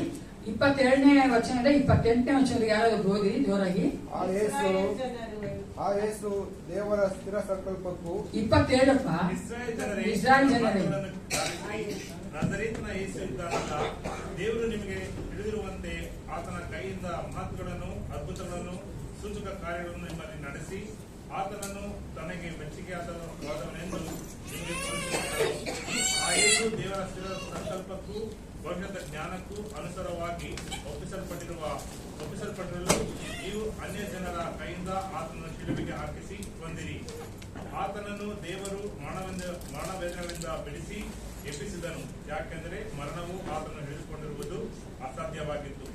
ಆತನ ವಿಷಯದಲ್ಲಿ ದಾವೀದನು, ಕರ್ತನು ಯಾವಾಗಲೂ ನನ್ನೆದುರಿನಲ್ಲಿರುವುದನ್ನು ನೋಡುತ್ತಿದ್ದೇನೆ, ನಾನು ಅದರಂತೆ ಆತನು ನನ್ನನ್ನು ಬಲಗಡೆಯಲ್ಲಿ ಇದ್ದಾನೆ. ಆದ ಕಾರಣ ನನ್ನ ಹೃದಯವು ಹರ್ಷಿಸಿದ್ದು ನನ್ನ ನಾಲಿಗೆ ಉಲ್ಲಾಸ ಧ್ವನಿಯನ್ನು ಮಾಡಿತು. ನನ್ನ ಶರೀರವು ನಿರೀಕ್ಷೆಯಿಂದ ನೆಲೆಯಾಗಿರುವುದು. ಯಾಕೆಂದರೆ ಪಾತಾಳದಲ್ಲಿ ಬಿಡುವುದಿಲ್ಲ, ನಿನ್ನ ಪ್ರಿಯನಿಗೆ ಕೊಳೆಯುವ ಅವಸ್ಥೆಯನ್ನು ನೋಡಗೊಡಿಸುವುದಿಲ್ಲ. ಜೀವ ಮಾರ್ಗವನ್ನು ನನಗೆ ತಿಳಿಯಪಡಿಸುವಿ, ನಿನ್ನ ಸಮ್ಮುಖದಲ್ಲಿ ನನ್ನನ್ನು ಆನಂದ ಭರಿತನಾಗಿ ಮಾಡುವೆ ಎಂದು ಹೇಳಿದ್ದಾನೆ. These words are written 1300 years before the coming of the Lord Jesus. ಯೇಸು ಕ್ರಿಸ್ತನ ಬರುವಿಕೆ ಮುಂಚೆ 1300 ವರ್ಷಗಳ ಮುಂಚೆ ಈ ವಚನಗಳು ಬರೆಯಲ್ಪಟ್ಟಿತು. So I want you to understand how much of remembrance and knowledge Peter had to tell some news that the prophecy that had happened 1200 years ago before coming of Jesus. ನಾವು ಅರ್ಥ ಮಾಡ್ಕೋಬೇಕಾಗಿರೋದು ಪೇತ್ರನಿಗೆ ಎಷ್ಟು ಜ್ಞಾಪಕ ಶಕ್ತಿ ಇತ್ತು. ಯೇಸು ಕ್ರಿಸ್ತ ಬರೋದಕ್ಕೆ ಮುಂಚೆ 1300 ವರ್ಷಕ್ಕೆ ಮುಂಚೆ ಬರೆದಂತ ಆ ಒಂದು ಪ್ರವಾದನೆಯನ್ನು ಆತನು ಈಗ ನುಡಿತಾ ಇದ್ದಾನೆ. How this can happen in his life? ಆತನ ಜೀವಿತದಲ್ಲಿ ಯಾವ ರೀತಿಯಾಗಿ ಇದಾಗುತ್ತೆ? It is because they have David and others, they have seasoned through the act of God in their life. ದಾವೀದ ಮತ್ತೆ ಬೇರೆ ಎಲ್ಲರ ಜನಗಳ ಜೀವಿತಗಳಲ್ಲಿ ದೇವರು ಮಾಡಿದ ಕ್ರಿಯೆಗಳನ್ನ ನಾವು ನೋಡ್ತೀವಿ. Daniel was praying 3 times looking into Jerusalem in a foreign land. ಆತ ಇದಂತ ಅನ್ಯ ದೇಶದಿಂದ ಯೆರೂಸಲೇಮ್ ಕಡೆಗೆ ತಿರುಗಿಕೊಂಡು ದಾನಿಯೇಲನು 3 ಸಾರಿ ಪ್ರಾರ್ಥನೆ ಮಾಡ್ತಾ ಇದ್ದ. The God's children, their focus was focusing on the holy character of God, and they were focused their attention to the temple of God. ಆ ಇಸ್ರೇಲ್ ಜನಗಳು ದೇವರ ಪರಿಶುದ್ಧವಾದ ಒಂದು ಗುಣಲಕ್ಷಣಗಳ ಕುರಿತಾಗಿ ಮತ್ತೆ ಯೆರೂಸಲೇಮಿನಂತ ಒಂದು ದೇವಾಲಯದ ಕುರಿತಾಗಿ ಅವರ ಒಂದು ದೃಷ್ಟಿ ಇತ್ತು. From the time they get up in the morning and they go to the bed, they were only thinking and delivering about God and God's decrees and order given to them. ಅವರು ಬೆಳಗ್ಗೆಯಿಂದ ಸಾಯಂಕಾಲವರೆಗೂ ಬೆಳಗ್ಗೆ ಎದ್ದ ನಂತರ ಸಹ ಎದ್ದಾಗಿನ ನೋಡುವುದಾದ್ರೆ ಆತನ ದೇವರು ಕೊಟ್ಟಂತ ಒಂದು ಆಜ್ಞೆಗಳನ್ನ ಪರಿಶುದ್ಧವಾದ ನಿಯಮಗಳನ್ನ ಅವ್ರು ನೆನೆಸ್ಕೊಳ್ತಾ ಇದ್ರು. So the entire day is belongs to God. ಆ ಒಂದು ಪ್ರತಿದಿನವೂ ಅದು ದೇವರಿಗೆ ಸಮರ್ಪಿಸಲ್ಪಟ್ಟಿತ್ತು. So a few weeks ago in SAYAX I was attending a graduation service. SAYAX ಅಲ್ಲಿ ನಾನು ಒಂದು ಗ್ರಾಜುಯೇಷನ್ ಸರ್ವಿಸ್ ಅಟೆಂಡ್ ಮಾಡಿದೆ ಕಳೆದ ದಿನಗಳಲ್ಲಿ. One of the bishop from Delhi spoke a message on Daniel. ಡೆಲ್ಲಿಯಿಂದ ಬಿಷಪ್ ಅವರು ಡ್ಯಾನಿಯಲ್ ಕುರಿತಾಗಿ ಮಾತಾಡಿದ್ರು. So he said that Daniel was focusing his eyes on Jerusalem and praying. ದಾನಿಯೇಲನು ಯೆರೂಸಲೇಮ್ ಕಡೆ ನೋಡಿಕೊಂಡು ಅದನ್ನು ಪ್ರಾರ್ಥನೆ ಮಾಡ್ತಾ ಇದ್ದರು. He also said that there is nothing supernatural in Jerusalem. ಯೆರೂಸಲೇಮ್ ಯಾವ ರೀತಿ ಒಂದು ಸೂಪರ್ ನ್ಯಾಚುರಲ್ ಏನಿಲ್ಲ. But it tells us that Daniel is focused to God when he prays. ಅದನ್ನು ಪ್ರಾರ್ಥನೆ ಮಾಡಬೇಕಾದ ದಾನಿಯೇಲನು ದೇವರ ಕಡೆಗೆ ದೃಷ್ಟಿ ಇಟ್ಟಿದ್ದನು ಅಂತ ಹೇಳ್ತಾ ಇದ್ರು. Our prayer is focused to us. ನಮ್ಮ ಪ್ರಾರ್ಥನೆ ನಮ್ಮ ಕಡೆಗೆ ಇರ್ತದೆ. When we go and kneel down to pray to God, we tell God what are the needs that we have. ನಾವು ಮೊಣಕಾಲೂರಿ ದೇವರ ಮುಂಭಾಗ ಪ್ರಾರ್ಥನೆ ಮಾಡಬೇಕಾದ್ರೆ ನಮಗಿರೋ ಅಗತ್ಯಗಳನ್ನೇ ನಾವು ಹೇಳ್ತೀವಿ. But Daniel focused his attention to God and tell to them, Lord, save my country Israel. ದಾನಿಯೇಲನಿಗಾದ್ರೂ ಆ ಒಂದು ದೇವರ ಕಡೆ ದೃಷ್ಟಿ ಇಟ್ಟು ನನ್ನ ದೇಶವಾದ ಯೆರೂಸಲೇಮನ್ನ ನೀನು ಕಾಪಾಡು ರಕ್ಷಿಸು ಅಂತ ಪ್ರಾರ್ಥನೆ ಮಾಡ್ತಾರೆ. Redeem all of us to be your children of God and obeying the commandment of God. ನಾವೆಲ್ಲರೂ ನಿನ್ನ ಮಕ್ಕಳಾಗಿ ನಿನ್ನ ಆಜ್ಞೆಗಳನ್ನು ಅನುಸರಿಸುವ ಹಾಗೆ ನಮ್ಮನ್ನು ಮಾರ್ಪಡಿಸು ಅಂತ ಪ್ರಾರ್ಥನೆ ಮಾಡ್ತಾರೆ. Redeem the entire world so that you and me can be in the part of God's plan of salvation. ಲೋಕವನ್ನೇ ನೀ ರಕ್ಷಿಸು ಆ ಒಂದು ಯೇಸು ಕ್ರಿಸ್ತನ ಒಂದು ರಕ್ಷಣಾ ಒಂದು ಯೋಜನೆಯಲ್ಲಿ ನಾವು ಸಹ ಒಂದು ಪಾತ್ರರಾಗಿರಬಹುದು ಎಂದು. Can in a foreign land who is a captive in a foreign land can pray for you and me to be saved, and he is dreaming and focusing his attention to Jesus. ಅನ್ಯ ದೇಶದಂತ ದಾನಿಯೇಲನು ನಮ್ಮ ಕುರಿತಾಗಿ ನಮ್ಮ ರಕ್ಷಣೆ ಕುರಿತಾಗಿ ಮೊದಲೇ ಯೋಚನೆ ಮಾಡಿದವನಾಗಿ ಆ ರೀತಿಯಾಗಿ ಪ್ರಾರ್ಥನೆ ಮಾಡ್ತಾರೆ. ನಾವು ಉಳಿಸಲು ಸಾಧ್ಯವೋ? That's why he opened the window of his upper room and focused his attention to Jerusalem. ಆ ಮೇಲೆತ್ತಿಸ ಇದ್ದಂತ ಆತನು ಆ ಒಂದು ಯೆರೂಸಲೇಮ್ ಕಡೆ ತನ್ನ ದೃಷ್ಟಿಯನ್ನು ಇಟ್ಟವನಾಗಿ ಆ ಒಂದು ಕಿಟಕಿ ತೆಗೆದು ಪ್ರಾರ್ಥನೆ ಮಾಡ್ತಾ For ಇದ್ದಾನೆ. him the focus is God. ಆತನ ಒಂದು ದೃಷ್ಟಿ ಯಾವುದ್ರ ಮೇಲೆ ಇತ್ತು? ದೇವರ ಮೇಲೆ ಇತ್ತು. For us when we pray our focus is us. ನಾವು ಪ್ರಾರ್ಥನೆ ಮಾಡಿದ್ರೆ ನಮ್ಮ ಒಂದು ದೃಷ್ಟಿ ಏನಿರ್ತದೆ ನಮ್ಮ ಮೇಲೆ ಇರ್ತದೆ. We always go to God with a need that I need this, I need this, I need this. ನಾವು ದೇವರ ಹತ್ರ ಹೋಗಬೇಕಾದ್ರೆ ನನಗೆ ಇದು ಬೇಕು ಇದು ಬೇಕು ಅದು ಬೇಕು ಅಂತಾನೆ ಕೇಳ್ತಾ ಇರ್ತೀವಿ. But Bible tells us that our focus is God and God's mission in our life. ದೇವರ ವಾಕ್ಯ ಹೇಳ್ತದೆ ನಮ್ಮ ಒಂದು ಜೀವಿತದಲ್ಲಿ ಇರುವಂತಹ ಒಂದು ದೃಷ್ಟಿ ಏನಾಗಿರಬೇಕು? ದೇವರು ಮತ್ತು ದೇವರ ಒಂದು ಸೇವೆ. The message of Easter is you go and tell people that Jesus is risen from the dead. ಈ ಒಂದು ಈಸ್ಟರಿನ ಒಂದು ಸಂದೇಶವೇನೆಂದ್ರೆ ನೀವು ಹೋಗಿ ಲೋಕಕ್ಕೆ ಹೇಳಿ ಯೇಸು ಕ್ರಿಸ್ತನು ಎದ್ದಿದ್ದಾನೆ ಎಂದು. The Peter is saying that you put Jesus to the cross and he died and you put him to the cross. Death was not able to hold him. God raised him from the death and we are witness to him. ಪೇತ್ರ ಹೇಳ್ತಾನೆ ಅಲ್ಲಿ ನೀವು ಅದನ್ನ ಸಾಯಿಸಿದ್ರಿ ಶಿಲುಬೆಗೆ ಹಾಕಿದ್ರಿ ಅದು ಸಹ ಮರಣ ಆತನ ಹಿಡಿಕೊಳ್ಳಾಗಲಿಲ್ಲ all those disciples who were serving after the resurrection of Jesus Christ, they have only single message. ಯೇಸು ಕ್ರಿಸ್ತನ ಪುನರುತ್ಥಾನ ಆದ ನಂತರ ಎಲ್ಲಾ ಶಿಷ್ಯರಿಗಿಂತ ಒಂದೇ ಒಂದು ಸಂದೇಶ ಏನಾಗಿತ್ತು ಗೊತ್ತಾ? Yeah, I have some 3,000 message I prepared in my ministry time.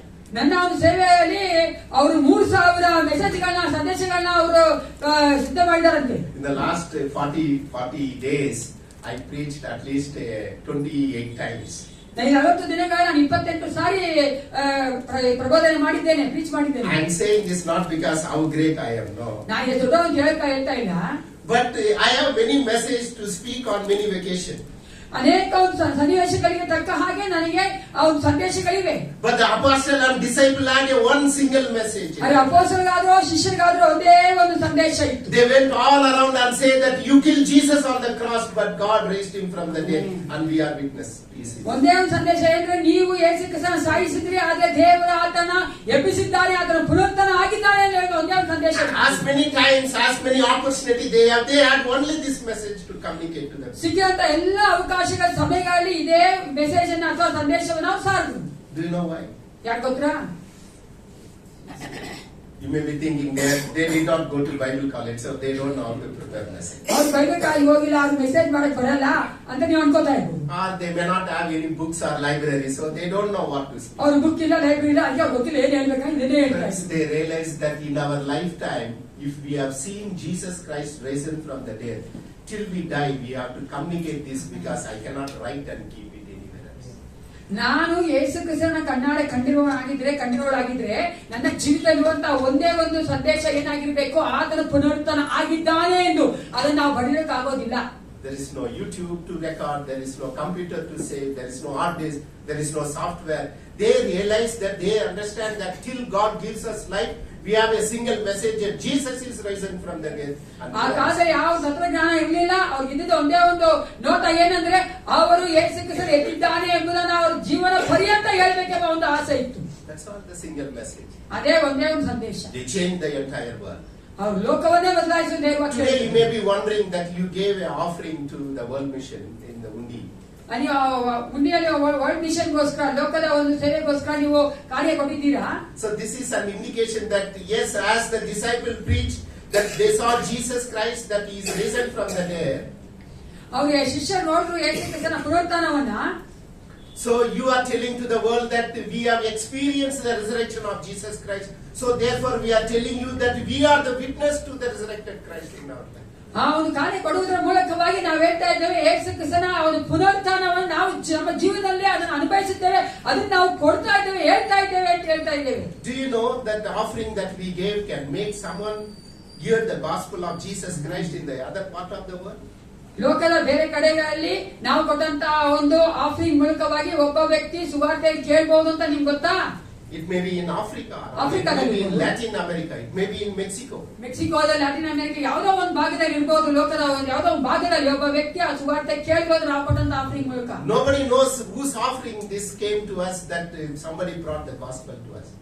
ಅವನು ಸ್ವಾರ್ಥ ತರುವುದರ ಕುರಿತಾಗಿ ನೋಡುವುದಾದ್ರೆ ಯಾರೋ ಒಬ್ರು ಆ ಒಂದು ಆಫರಿಂಗ್ ಕೊಟ್ಟಿದ್ದಾರೆ ಅವರಿಗೆ, ಅದಕ್ಕೋಸ್ಕರ ಅವರು ಸ್ವಾರ್ಥ ತಗೊಂಡ್ಬಂದಿದ್ದಾರೆ. When you go to the kingdom, God will call some people and show it to you that these are the individual reached through your offering you gave for mission. ನಾವು ದೇವರ ಲೋಕಕ್ಕೆ ಹೋದಾಗ, ದೇವರ ರಾಜ್ಯಕ್ಕೆ ಹೋದಾಗ ದೇವರು ತೋರಿಸಬಹುದು, ನೋಡಿ ನೀವು ಸ್ವಾರ್ಥ ಕೇಳೋದಕ್ಕೆ ಈ ವ್ಯಕ್ತಿನೇ ಆ ಒಂದು ಆಫರಿಂಗ್ ಕೊಟ್ಟರು ಅಂತ ತೋರಿಸಬಹುದು. So this will be one more opportunity for you that you forgot to give, or you gave less, that contact the pastor and give more to God. ನೀವು ಕೊಟ್ಟರೆ ಮತ್ತೊಬ್ಬರಿರ್ಬೋದು, ಕಮ್ಮಿ ಕೊಟ್ಟಿರ್ಬೋದು, ಇನ್ನೂ ಅಧಿಕವಾಗಿ ಕೊಡೋದಕ್ಕೆ ನೀವು ಆಸೆ ಪಡಿ. Because we want to transform someone in Christ Jesus, that he is risen from the dead. ಪುನರುತ್ಥಾನಂತ ಯೇಸು ಕ್ರಿಸ್ತನ ಯಾರೋ ಒಬ್ಬ ಜೀವಿತಕ್ಕೆ ನಾವು ಪರಿಚಯ ಮಾಡಬೇಕಾಗಿದೆ. So very quickly I want to leave with you 3 important thoughts on the resurrection day of Jesus Christ. ಆ ಒಂದು ಪುನರುತ್ಥಾನ ದಿನದ, ಯೇಸು ಕ್ರಿಸ್ತನ ಪುನರುತ್ಥಾನ ದಿನದಲ್ಲಿ ಈ ಒಂದು ಸಂದೇಶದಲ್ಲಿ ನಾನು ನಿಮಗೆ 3 ಕಾರ್ಯಗಳನ್ನ ನೀವು ಮನೆಗೆ ತೆಗೆದುಕೊಂಡು ಹೋಗ್ಬೇಕಂತ ಆಸೆ ಪಡ್ತೇನೆ. Yes, as pastor said that every Sunday is the resurrection day for us. ಪ್ರತಿದಿನ ನಮಗೆ ಒಂದು ಪುನರುತ್ಥಾನ ದಿನ ಅಂತ ಪಾಸ್ಟರ್ ಹೇಳಿದ ಹಾಗೆ. Yes, I get up every Sunday and pray that Lord, thank you for the resurrection day of our Lord Jesus Christ. I go to the church and declare that you are giving your life to me. ನಾನು ಸಹ ಅದೇ ದೇವರಿಗೆ ಸ್ತೋತ್ರ ಮಾಡ್ತೇನೆ. ನೀನು ಕೊಟ್ಟಂತ 20 ದಿನಕ್ಕಾಗಿ, ನೀನು ಕೊಟ್ಟಂತ ಜೀವನವನ್ನ ನಾವು ಬೇರೆಯವರಿಗೆ ತೋರಿಸೋದಕ್ಕೋಸ್ಕರವಾಗಿ, ಹೇಳೋದಕ್ಕೋಸ್ಕರ ನನಗೆ ಒಂದು ಅವಕಾಶ ಕೊಟ್ಟಿದ್ದೆ ಅಂತ ನಾನು ಸ್ತೋತ್ರ ಮಾಡ್ತೀನಿ. Because we worship the living God, what lesson we can learn from the power of the resurrection of Jesus Christ? ನಾವು ಸೇವಿಸುವಂತ ಜೀವವುಳ್ಳ ದೇವರ ಆ ಒಂದು ವಿಷಯದಲ್ಲಿ ಈ ಪುನರುತ್ಥಾನದ ಆ ಒಂದು ಶಕ್ತಿಯನ್ನ ಯಾವ ರೀತಿಯಾಗಿ ನಾವು ಹೊಂದ್ಕೋಬಹುದೆಂಬುದನ್ನು ನೋಡೋಣ. Number one, the power of Jesus Christ is the affirmation that He is the divine and He got victory from over His death. ಆ ಒಂದು ಪುನರುತ್ಥಾನದ ಮೂಲಕವಾಗಿ ನಾವೇನ್ ತಿಳ್ಕೊಳ್ತೇವೆ ಅಂದ್ರೆ ಆತನು ಮರಣವನ್ನ ಜಯಿಸಿದ್ದಾನೆ, ಅದನ್ನ ಆತನು ದೃಢಪಡಿಸಿದ್ದಾನೆ ಅಂತ ನೋಡ್ತೇವೆ. Also He is saying that I am the divine, I am the part of the divinity of God. ದೇವರ ತ್ರೈಕದಲ್ಲಿ, ಆ ದೈವತ್ವದಲ್ಲಿ ನಾವು ಸಹ ಒಂದು ಭಾಗವಾಗಿದೆ ಅಂತ ಹೇಳ್ತಾ ಇದ್ದಾರೆ. No one has raised from the dead in the history of mankind. ಮನುಷ್ಯನ ಚರಿತ್ರೆಯಲ್ಲ ಯಾರೊಬ್ರು ಪುನರುತ್ಥಾನಾಗಿ ಎದ್ದಿದ್ದಿಲ್ಲ, ಮರಣವನ್ನ ಜಯಿಸಿದ್ದಿಲ್ಲ. I don't know how many of you follow news. So 3 days ago there was a news. 3 ದಿನಗಳ ಮುಂಚೆ ಒಂದು ನ್ಯೂಸ್ ಬಂದಿತ್ತು. So there was a man admitted in the government hospital. ಒಬ್ಬ ಮನುಷ್ಯ government ಆಸ್ಪತ್ರೆಯಲ್ಲಿ admit ಆಗಿತ್ತು. And so he died. ಅದು ಸತ್ತೋದ. And the family members went home and they prepared all the funeral arrangement. ಕುಟುಂಬದವರೆಲ್ಲ ಮನೆಗೆ ಹೋಗಿ ಅವನು ಅಡಕ ಮಾಡೋದಕ್ಕೋಸ್ಕರ ಎಲ್ಲ ಸಿದ್ಧ ಮಾಡ್ಕೊತಾ ಇದ್ರು. And there were about 500-600 people came with garlands and bands and everything was there. 500-600 ಜನ ಬಂದ್ರು, ಹಾರ ತಕೊಂಡು ಬ್ಯಾಂಡ್ ತಕೊಂಡು ಬಂದಿದ್ರು. The time they are about to put him in the box is what do you call it? No, the ice box. You have freezer. ಆ freezer ಹಾಕಕ್ಕೆ ಮುಂಚೆ He got up. ಎದೋಲ್ಬಿಟ್ಟ. So the villagers, they got very astonished. Hey, this man is alive. He opened his eyes. He got up. ಆತನು ಕಣ್ ತೆಗೆದುಕೊಂಡು ಎದ್ದೋಗ್ಬಿಟ್ರು. So they called the ambulance and they take him back to the hospital to see whether he is really alive. ಆ ambulance ಕರ್ಕೊಂಡು ಹೋದ್ರು ಹಾಸ್ಪಿಟಲ್ಗೆ, ಅವ್ರು ನಿಜವಾಗ್ಲೂ ಜೀವಿತವಾಗಿದ್ದಾನ ಅಂತ. So the doctor who tested him, he said that he is alive. ಅವರು ಆತನ ಜೀವಿಸ್ತಾ ಇದ್ದಾನೆ, ಆತನ ಜೀವಿತ ಆಗಿದ್ದಾನೆ ಅಂದ್ರು. So the sad moment became happy moment for the family. ಆ ದುಃಖದ ಸಮಯ ಅದು ಸಂತೋಷ ಸಮಯವಾಗಿ ಮಾರ್ಪಡ್ತು. So the TV people went to few people and showed the mic to them. ಅವರಿಗೆ ಆ ಮೈಕ್ ಕೊಟ್ಟು ಕೇಳ್ತಾ ಇದ್ರು ಟಿವಿ ಮೀಡಿಯಾ ಅವರೆಲ್ಲ. One man was telling that ಕೆಲಸದೆಲ್ಲ ಬಿಟ್ಟು ಬಂದಿದ್ದೀನಿ ಸರ್, ಏನು ಟಿವಿ ಹಾಕೊಂಡು ಬಂದಿದ್ದೆ, ಸೆತ್ತಿಲ್ಲ. Yeah. So there is no one in this world who can come to life. ಈ ಲೋಕದಲ್ಲಿ ಯಾರೋ ಆಗಿದ್ದಾಗಿ ಸತ್ತು ಜೀವಂತರಾಗಿ ಎದ್ದು ಬಂದಿಲ್ಲ. But God, Jesus Christ, as the Peter says, that Jesus among you has performed a miracle among you to tell you that He is the divine will of God in midst of you. ಅಲ್ಲಿ ಪೇತ್ರ ಹೇಳ್ತಾ ಇದ್ದಾನೆ, ಯೇಸು ಕ್ರಿಸ್ತನ ಅದ್ಭುತಗಳನ್ನ ಸೂಚಕ ಕಾರ್ಯಗಳನ್ನ ಅವನ ಮಧ್ಯದಲ್ಲಿ ನಡೆಸಿದ ಏನಕ್ಕೋಸ್ಕರ ಅಂದ್ರೆ ಆತನು ಸಹ ಒಂದು ದೈವತ್ವದ ಭಾಗವಾಗಿ ಅಂತ ತೋರಿಸೋದಕ್ಕೋಸ್ಕರ. What miracles He has done, what Peter is trying to tell. ಪೇತ್ರನು ಹೇಳ್ತಾ ಇರುವಂತ ಅದ್ಭುತಗಳು ಯಾವ್ದಾಗಿದೆ? The miracle of any miracle that Jesus performed. ಯೇಸು ಕ್ರಿಸ್ತನು ಮಾಡಿದಂತ ಒಂದು ಅದ್ಭುತಗಳು.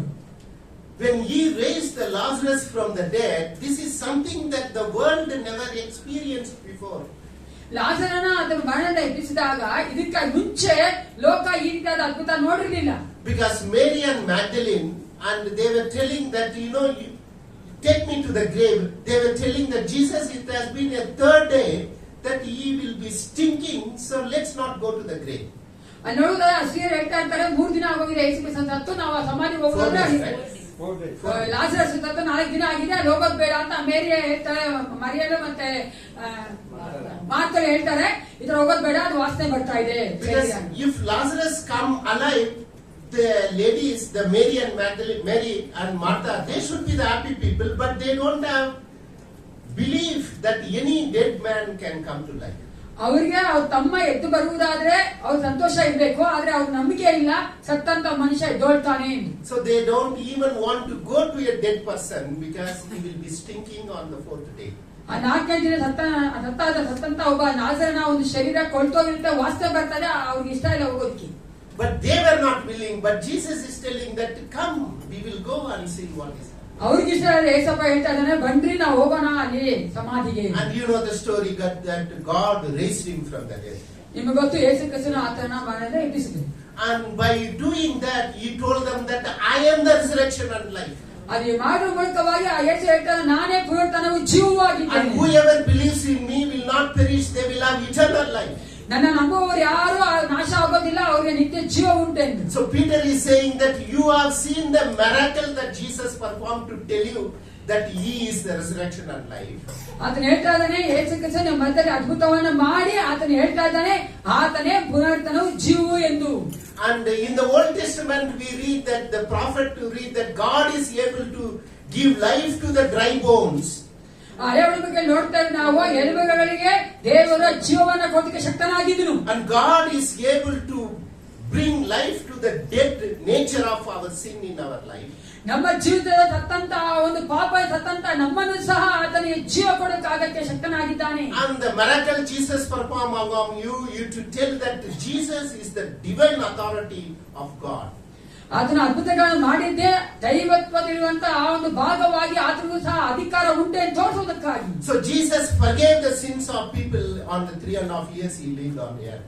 ಆ 3.5 ವರ್ಷ ಆತನ ಸೇವೆ ಮಾಡಿದಾಗ ಆತನ ತೋರಿಸ್ಕೊಟ್ಟ, ನನಗೆ ಆ ಒಂದು ಪಾಪದ ಕ್ಷಮಾಪಣೆ ಕೊಡಲಿಕ್ಕೆ ಬಲ ಉಂಟು ಅಥವಾ ಅಧಿಕಾರ ಉಂಟು. And people asked him, on whose authority you are doing this? ಜನರು ಕೇಳಿದ್ರು, ಯಾವ ಅಧಿಕಾರದಿಂದ ಇದನ್ನು ಮಾಡ್ತಾ ಇದ್ದೀಯಾ He ಎಂದು. said, I am the son of the living God. ನಾನೇ ಜೀವವುಳ್ಳ ದೇವರ ಮಗನಾಗಿದ್ದೇನೆ So ಎಂದು even ಯೇಸು today ಕ್ರಿಸ್ತನು. Jesus is giving a life to a dead body like us to have an eternal life, that we are all dead to sin, but through the resurrection power of Jesus Christ he give us a hope that we can be come to life. ನಮ್ಮ ಸತ್ತಂತ ಪಾಪ ಸತ್ತಂತ ನಮಗೂ ಸಹ ದೇವರು ಒಂದು ನಿರೀಕ್ಷೆ ಕೊಡ್ತಾ ಇದ್ದಾನೆ, ನಿಮಗೂ ಸಹ ಜೀವ ಉಂಟು, ಆ ಜೀವವು ನಿತ್ಯವಾಗಿ ಇರ್ತದೆ. So Lazarus died again, second time, ಲಾಜರನ 2ನೇ ಸಾರಿ ಸತ್ತೋದ. and he is buried in Cyprus. ಆ ಸೈಪ್ರಸ್ ಅಲ್ಲಿ ಆತನ ಹೂಡಿಟ್ರು. So young people and young families, your next trip is to Cyprus.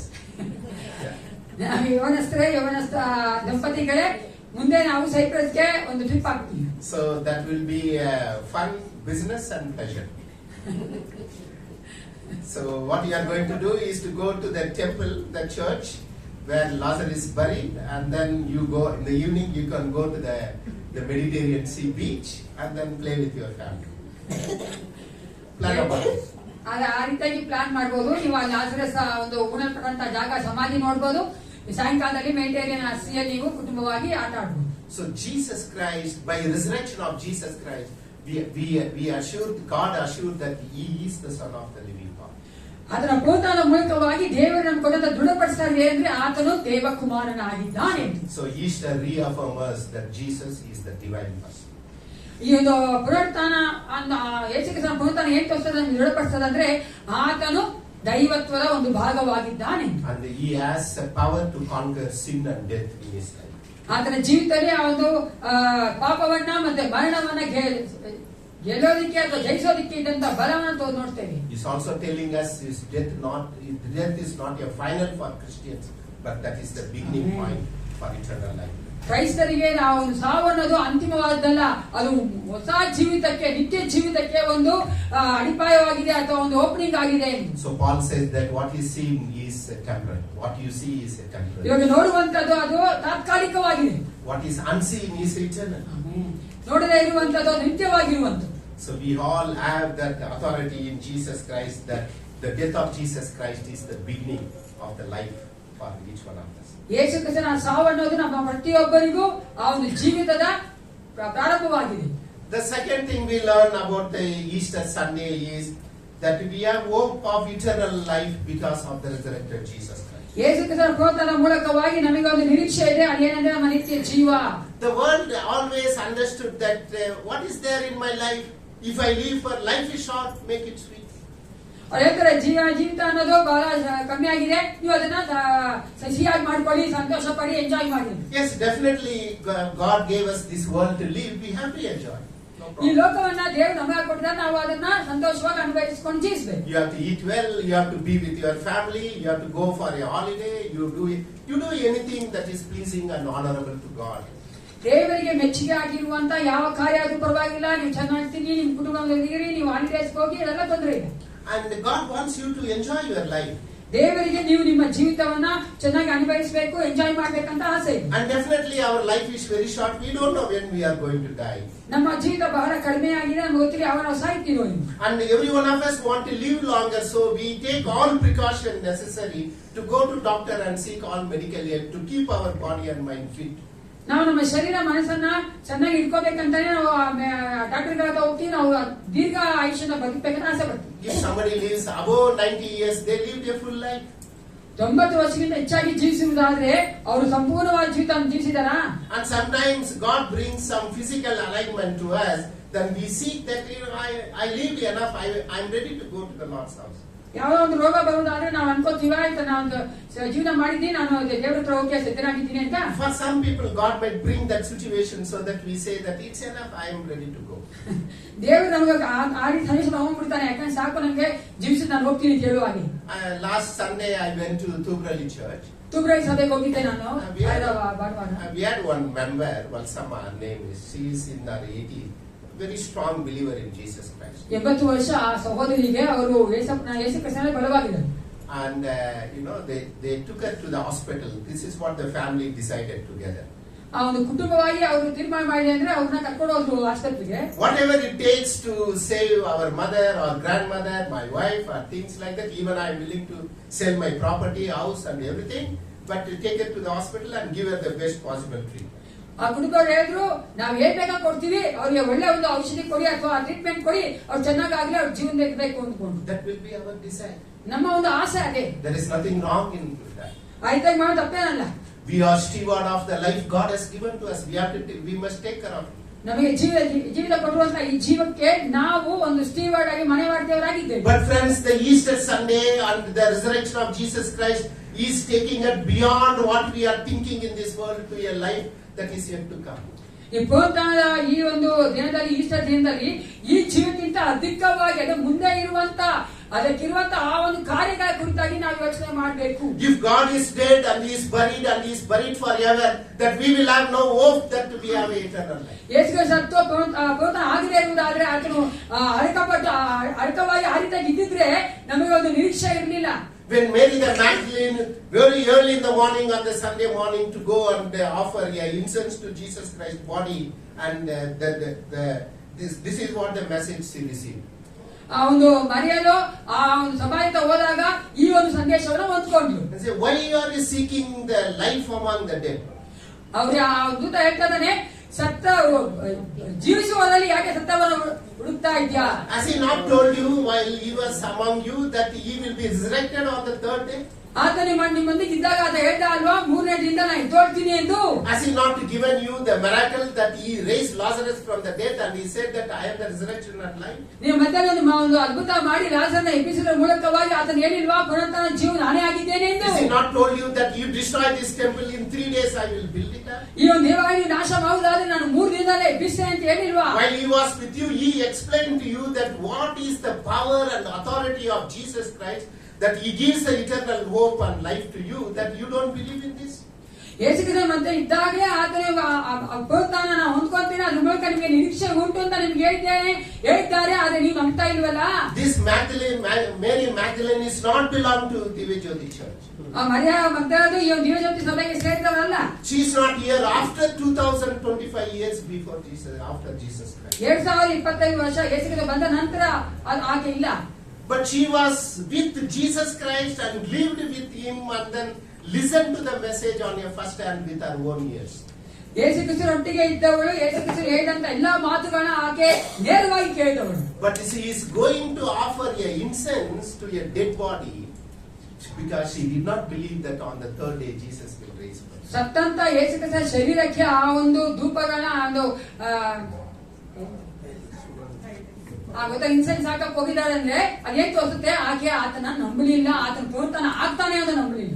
We might come every Sunday to Jesus Christ to celebrate the victory of Jesus. ನೀವು ಪ್ರತಿ ಭಾನುವಾರ ಬಂದು ಯೇಸು ಕ್ರಿಸ್ತನ ಆ ಒಂದು ಜಯವನ್ನ ಕೊಂಡಾಡೋದಕ್ಕಾಗಿ ನೀವು ಬರ್ಬೋದು ಸರ್ವಿಸ್ಗೆ. But we might be seeking Jesus among the dead.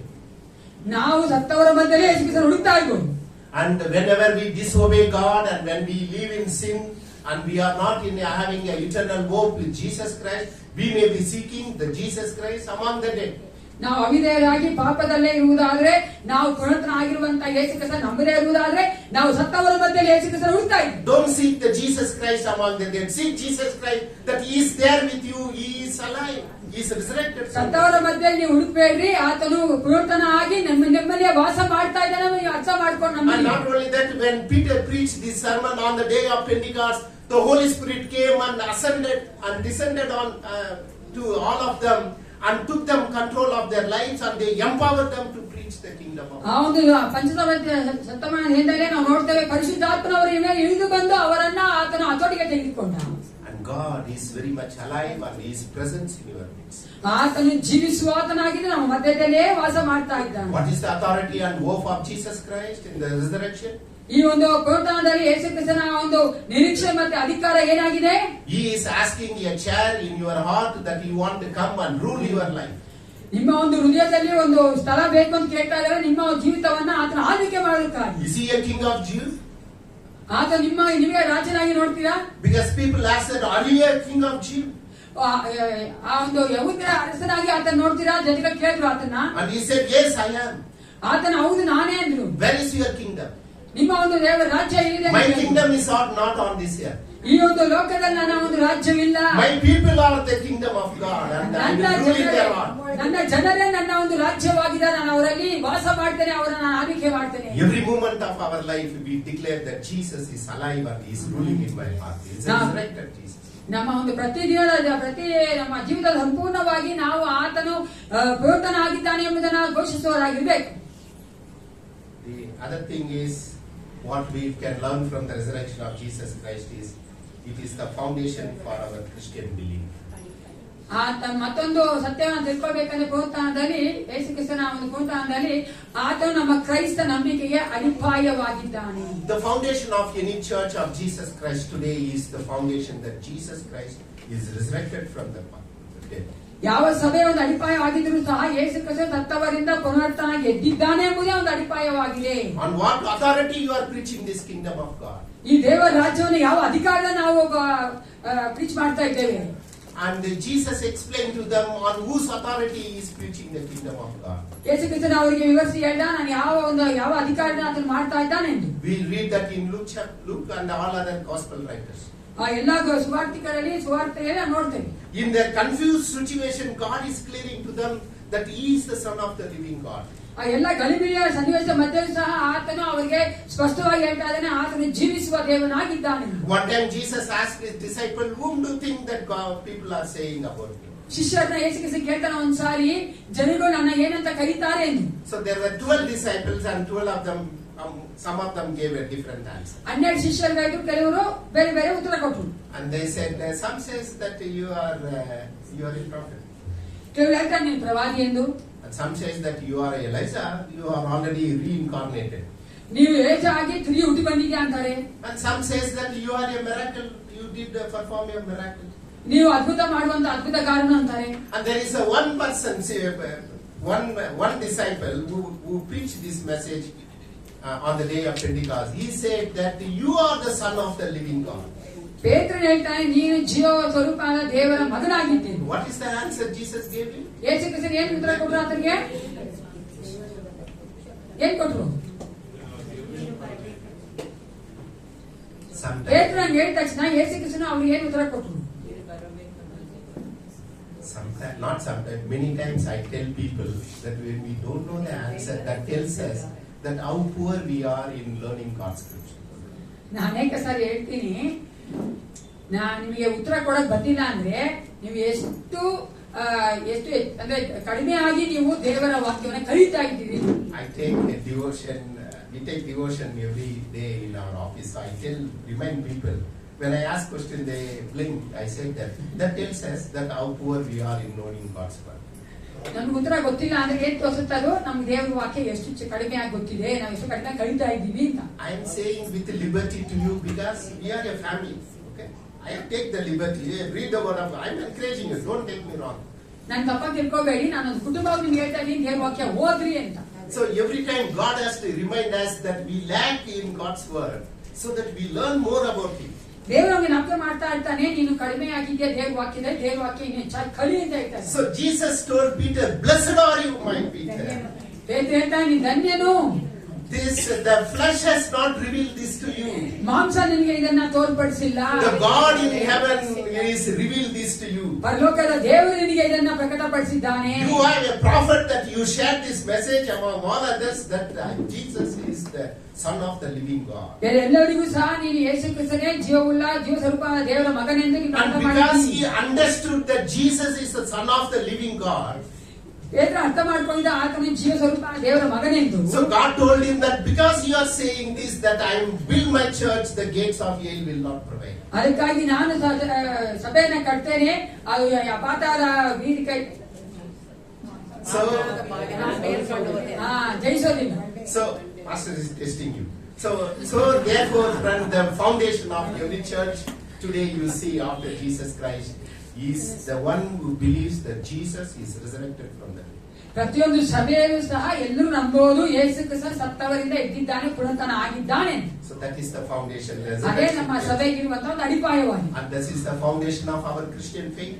ನಮ್ಗಿರುವಂತಹ ಕ್ರೈಸ್ತ ನಂಬಿಕೆಯು ಅದೇ ನಂಬಿಕೆ, ಅದೇ ಅಡಿಪಾಯ ಆಗಿದೆ. If someone asks you why you are Christian, ಕೆಲವು ಯಾರಾದ್ರೂ ಯಾಕೆ ನೀವು ಕ್ರೈಸ್ತರಾಗಿದ್ದೀರಿ ಅಂತ so ಕೇಳಿದ್ರೆ, I will tell that Jesus Christ died for all my sins on the cross. ನನ್ನ ಎಲ್ಲಾ ಪಾಪಗಳಿಗೋಸ್ಕರವಾಗಿ Yesu Krista ಶಿಲುಬೆಯಲ್ಲಿ ಸತ್ತಿದ್ದಾನೆ. And then he was buried on my behalf. ನನ್ನ ಪರವಾಗಿ ಆತನು ಮೂಡಲ್ಪಟ್ಟನು. And he raised from the dead, so therefore I cannot die for sin, that God gave me eternal life. I believe in this. ಆತನು ಆ ಒಂದು ಮರಣ ಎದ್ದಿದ್ದಾನೆ, ನಾನು ಪಾಪದಲ್ಲಿ ಸಾಯೋದು ಬೇಡ, ನಾನು ಸಹ ಆತನೊಂದಿಗೆ ಎಬ್ಬಿಸಲ್ಪಡ್ತೇನೆ ಅಂತ ಹೇಳ್ತೀನಿ. So the hope of the foundation of Christian belief is the resurrection of Jesus. ಕ್ರೈಸ್ತ ಒಂದು ನಂಬಿಕೆಯ ಒಂದು ಅಡಿಪಾಯವೇ ಅದು ಪುನರುತ್ಥಾನವಾಗಿದೆ. And this will help us to reconcile and have salvation of God. ನಾವು ದೇವರೊಟ್ಟಿಗೆ ಸಂಧಾನವಾಗಿ ಯೇಸು ಕ್ರಿಸ್ತ ಕೊಡುವ ನಿತ್ಯ ಜೀವನ ಹೊಂದಿಕೊಳ್ತೇವೆ. The last thing, ಕೊನೆಯದಾಗಿ anything last is a good news for us. We are going to end the Sunday. ಯಾವಾಗ ಕೊನೆ ಬೇಕಾದ್ರೆ ಅದು ಒಂದು ಒಳ್ಳೆಯ ಸುದ್ದಿ ಆಗಿರ್ತದೆ. ನಾವು ಆ ಸಂದೇಶವನ್ನು ಮುಗಿಸ್ತೇವಲ್ಲ. What we can understand from the resurrection, the Easter Sunday today. Easter Sunday ಅನ್ನುವಂತ ಈ ಒಂದು ಪುನರುತ್ಥಾನ ದಿನದಲ್ಲಿ ಏನ್ ಕಲ್ತ್ಕೊಳ್ತೇವೆ? Yes, we have understand that Jesus has authority. He is the Son of the living God. ಆತನು ದೇವಕುಮಾರನಾಗಿ ಆತನಿಗೆ ಅಧಿಕಾರ ಇದೆ ಅಂತ ಕಲ್ತಿದ್ದೇವೆ. And he has a victory over death. So we understand that. ಮರಣದ ಮೇಲೆ ಆತನು ಜಯ ಹೊಂದಿದ್ದಾನೆ ಅಂತ ಕಲ್ತ್ಕೊಂಡಿದ್ದೇವೆ. And we also understand that by Jesus' resurrection, we understand that he has a eternal life to give it to us. ಆತನು ನಮಗೆ ನಿತ್ಯ ಜೀವ ಕೊಡ್ತಾನೆ, ಆತನ ಪುನರುತ್ಥಾನ ಆಗಿದ್ದಾನೆ. And thirdly, we understand that the resurrection is the foundation of our Christian faith. ನಮ್ಮ ಕ್ರೈಸ್ತರ ನಂಬಿಕೆಗೆ ಆ ಒಂದು ಪುನರುತ್ಥಾನವೇ ಒಂದು ಅಡಿಪಾಯವಾಗಿದೆ ಅಂತ ತಿಳ್ಕೊಂಡಿದ್ದೇವೆ. But the resurrection of Jesus Christ as an obligation, friend, it is to call to witness to this resurrected Christ. ಆ ಒಂದು ಪುನರುತ್ಥಾನದಂತ ಯೇಸು ಕ್ರಿಸ್ತನು ನಮಗೆ ಒಂದು ಕರ್ತವ್ಯವನ್ನ ಕೊಟ್ಟಿದ್ದಾನೆ. ಅದೇನೆಂದ್ರೆ ಆತನ ಕುರಿತಾಗಿ ನಾವು ಪರರಿಗೆ ಹೇಳುವಂತದ್ದು. Acts chapter 2 is the witness of Peter that I have seen the resurrected Christ. ಪೇತ್ರನು ಆ ಒಂದು ಸಾಕ್ಷ್ಯವನ್ನು ಕೊಡ್ತಾ ಇದ್ದ, ನಾನು ಪುನರುತ್ಥಾನದ ಯೇಸು ಕ್ರಿಸ್ತನ ನೋಡಿದ್ದೇನೆ. And one more question to you. Tell me, after the hearing that Jesus is risen from the dead, what did Peter do? ಆ ಒಂದು ಯೇಸು ಕ್ರಿಸ್ತನು ಪುನರುತ್ಥಾನ ಆಗಿದ್ದಾನೆ ಎಂಬ ಸುದ್ದಿ ಕೇಳಿದ ನಂತರ ಪೇತ್ರ ಏನ್ ಮಾಡ್ದ ಗೊತ್ತಾ? He went home and bought 1 kilo mutton and then made a biryani and celebrated Easter. Right? ಆತನು 1 kg ಮಟನ್ ತಗೊಂಡು ಬಿರಿಯಾನಿ ಮಾಡ್ಕೊಂಡು ಮನೆಯೊಳಗೆ ಸೆಲೆಬ್ರೇಟ್ ಮಾಡ್ದ. He might have done, we don't know. ಮಾಡಿರ್ಬೋದು, ಗೊತ್ತಿಲ್ಲ. So we don't read that. What did he do? ಏನ್ ಮಾಡ್ದ? Mary Magdalene came back to the disciples and she was the one first declared that the tomb is empty. I did not find Jesus of Nazareth there. ಮರಿಯ ಮಕ್ಕಳು ಬಂದು ಮೊದಲನೇ ಸಾರಿ ಹೇಳ್ತಾ ಇದ್ದಾರೆ ಶಿಷ್ಯರಿಗೆ, ನಾನು ನೋಡಿದೆ ಸಮಾಧಿ ಖಾಲಿ ಆಗಿದೆ, ಅಲ್ಲಿ ಯೇಸು ಕ್ರಿಸ್ತನ ಶರೀರ ಇಲ್ಲ ಅಂತ. How many of you had chance to see the Jesus movie? ಯೇಸು ಕ್ರಿಸ್ತನ ಒಂದು ಫಿಲಂ ನೋಡಿದ್ದೀರಾ? So if not, then you can do today. ನೋಡಂದ್ರೆ ಇದೆ ನೋಡ್ರಿ. And I love the way in the Jesus film it is expressed about Peter. ಆ ಪೇತ್ರನ ಕುರಿತಾಗಿ ಹೇಳುವಂತ ಮಾತುಗಳು, ಆ ಒಂದು ಎಕ್ಸ್ಪ್ರೆಷನ್ ನಂಗೆ ತುಂಬಾ ಇಷ್ಟ ಆ ಒಂದು film. And as soon as he heard this, he didn't speak to anything to anyone. ಅದು ಕೇಳಿದ ತಕ್ಷಣ ಆತ ಯಾರ ಹತ್ರ ಏನು ಮಾತಾಡಲ್ಲ. and he was running to the tomb that Jesus was buried. ಯೇಸು ಕ್ರಿಸ್ತನು ಅಡಕವಾದಂತ ಸಮಾಧಿಗೆ ಇದನ್ನು ಓಡೋಗ್ತಾನೆ. You see that expression in the Jesus belief, okay? ಯೇಸು ಕ್ರಿಸ್ತನ ಆ ಫಿಲ್ಮ್ ಅಲ್ಲಿ ನೋಡ್ರಿ, ಆ ಒಂದು ಪೇತ್ರನ ಕುರಿತಾಗಿ ತೆಗಿಬೇಕಾದ್ರೆ ಆತನ ಮುಖದಲ್ಲಿದ್ದಂತ expression. I know you don't have time to watch 2 hours movie. Just skip all other things and come to where Jesus was buried and watch from there. ಆ ಫುಲ್ ನೋಡಿಲ್ಲ ಅಂದ್ರೂ ಸಹ ಯೇಸು ಕ್ರಿಸ್ತನ ಅವರು ಅಡಕ ಮಾಡ್ತಾರಲ್ಲ ಆ ಒಂದು ಸನ್ನಿವೇಶಕ್ಕೆ ಬನ್ನಿ, ಆ ಸೀನ್ಗೆ. He runs and goes inside the tomb of Jesus Christ. ಅದನ್ನ ಓಡ್ ಬಂದು ಆ ಯೇಸು ಕ್ರಿಸ್ತನ ಸಮಾಧಿ ಒಳಗೆ ಹೋಗ್ಬಿಡ್ತಾನೆ. And then he saw that his robes were untied and kept it there. ಆ ಯೇಸು ಕ್ರಿಸ್ತನ ಆ ಒಂದು ವಸ್ತ್ರವನ್ನ ಅಲ್ಲಿ ಮಡಚಿಟ್ಟಿರ್ತಾನೆ. And he took that and then he was seeing one by one. ಆ ತೆಗೆದು ಅಂತ ನೋಡ್ತಾ ಇರ್ತಾನೆ. It's a big cloth and he was just ದೊಡ್ಡ ಒಂದು going from ಬಟ್ಟೆ, one end to the other end. ಆ ದೊಡ್ಡ ಬಟ್ಟೆ ಅದರ ಒಂದರಿಂದ ಮತ್ತೊಂದು ಆ ಒಂದು ಹೆಚ್ಚಿಗೆ ಹೋಗ್ತಾ ಇರ್ತಾನೆ. There were 3 disciples who are close to Jesus. Who are they? ಯೇಸು ಕ್ರಿಸ್ತನಿಗೆ ಹತ್ತಿರವಾದಂತ 3 ಶಿಷ್ಯರು ಯಾರು? ಹೇಳಿ ಬೇಗ. ಪೇತ್ರ, ಯೋಹಾನ, Peter, James and John. Right? They shared a close relationship with the Master. ತಮ್ಮ ಯೇಸು ಕ್ರಿಸ್ತನ ಒಟ್ಟಿಗೆ ಅವರು ನಿಕಟವಾದ ಸಂಬಂಧವನ್ನು ಹೊಂದಿದ್ರು. John had even leaned on the chest of Jesus Christ. Do you know? ಯೋಹಾನ ಆದ್ರೂ ಯೇಸು ಕ್ರಿಸ್ತನ ಎದೆ ಮೇಲೆ ಒರಗಿದ್ದ ಅಂತ ನೋಡ್ತೀವಿ. Peter, John and James can smell the fabric of Jesus. ಪೇತ್ರ, ಯೋಹಾನ, ಯಾಕೋಬರು ಯೇಸು ಕ್ರಿಸ್ತನ ಆ ಒಂದು ವಸ್ತ್ರವನ್ನು ಸಹ ಅವರಿಗೆ ವಾಸನೆ ಗೊತ್ತಿತ್ತು.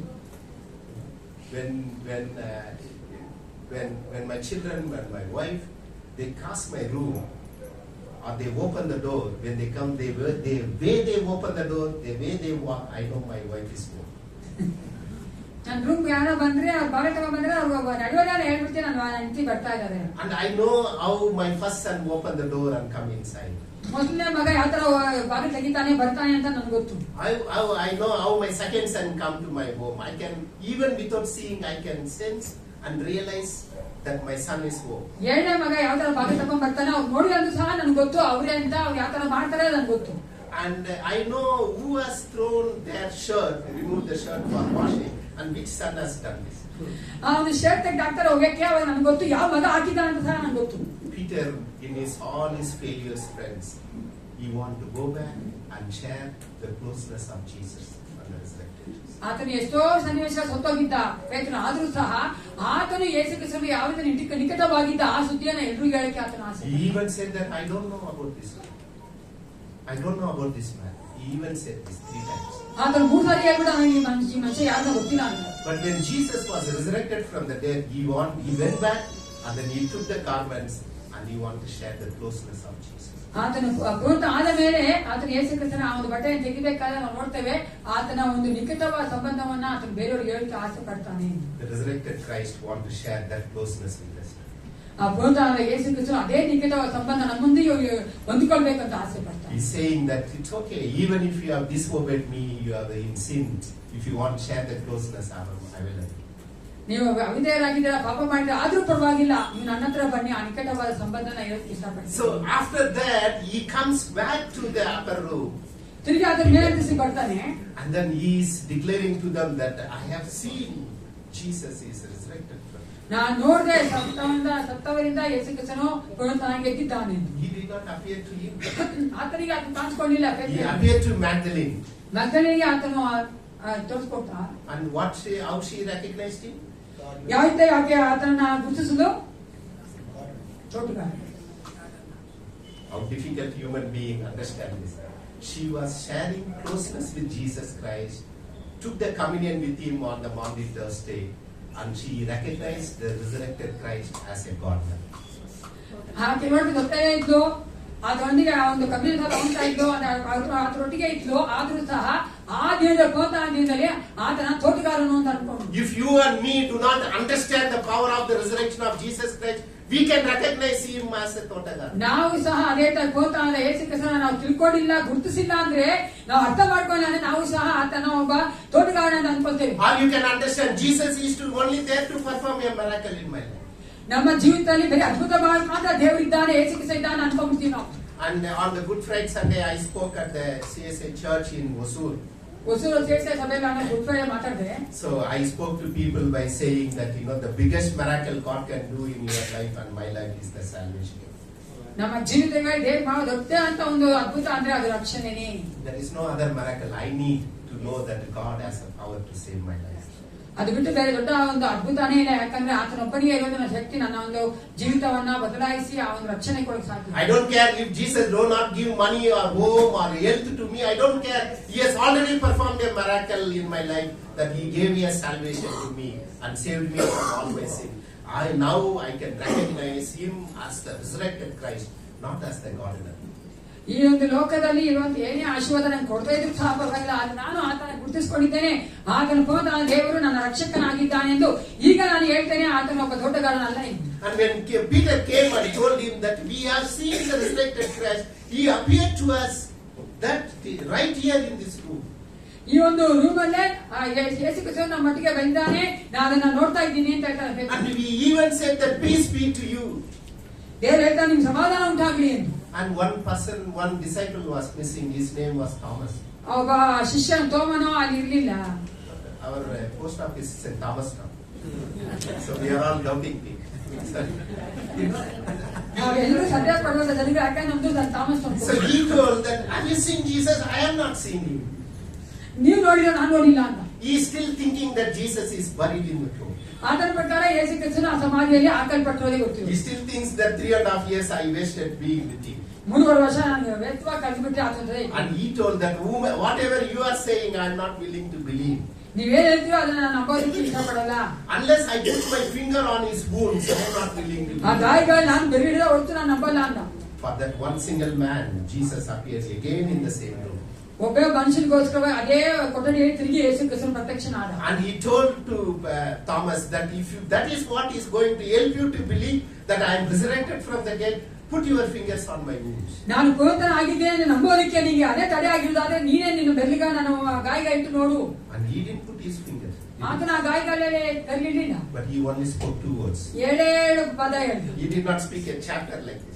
ಈ ರೀತಿಯಾದ ಒಂದು ಯಾವ ಅಧ್ಯಾಯಗಳು ಮಾತಾಡಿಲ್ಲ. He only spoke only 2 words. 7 ವಚನ ಹೇಳಿದ. What are those? ಏನು? ನನ್ನ ದೇವರೇ ನನ್ನ My God and my God. ನನ್ನ ದೇವರೇ ನನ್ನ ಕರ್ತನೇ. Full stop. ಅಷ್ಟೇ. You are saying that from now onwards you are the Lord of my life. ಈ ಒಂದು ಏನಿಂದ ನೀನು ನನ್ನ ಜೀವಿತ ದೇವರಾಗಿದ್ದಿ. And I fall at your feet and I have no more question in my life.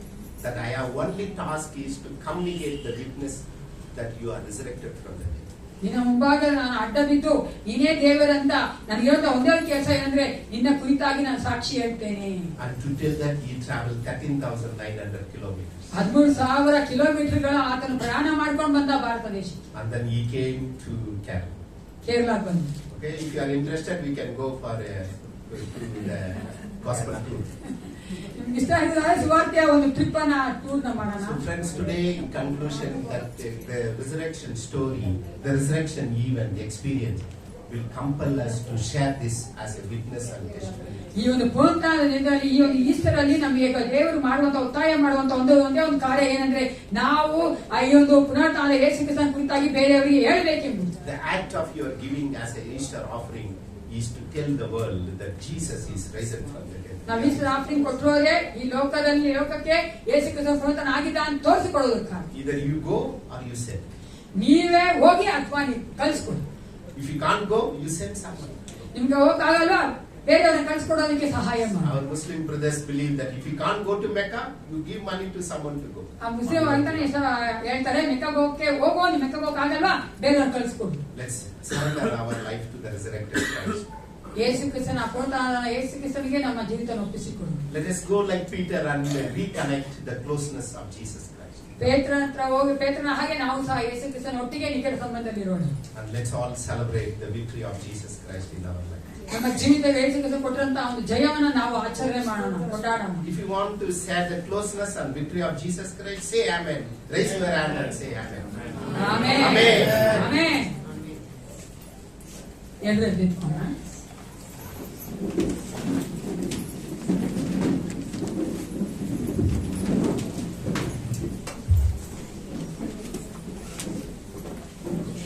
ಪ್ರಾರ್ಥನೆ ಮಾಡ್ಕೊಳ್ಳೋಣ. ದೇವರು ತಾನೇ ಒಟ್ಟಿಗೆ ಮಾತನಾಡಿದ್ದಾನೆ.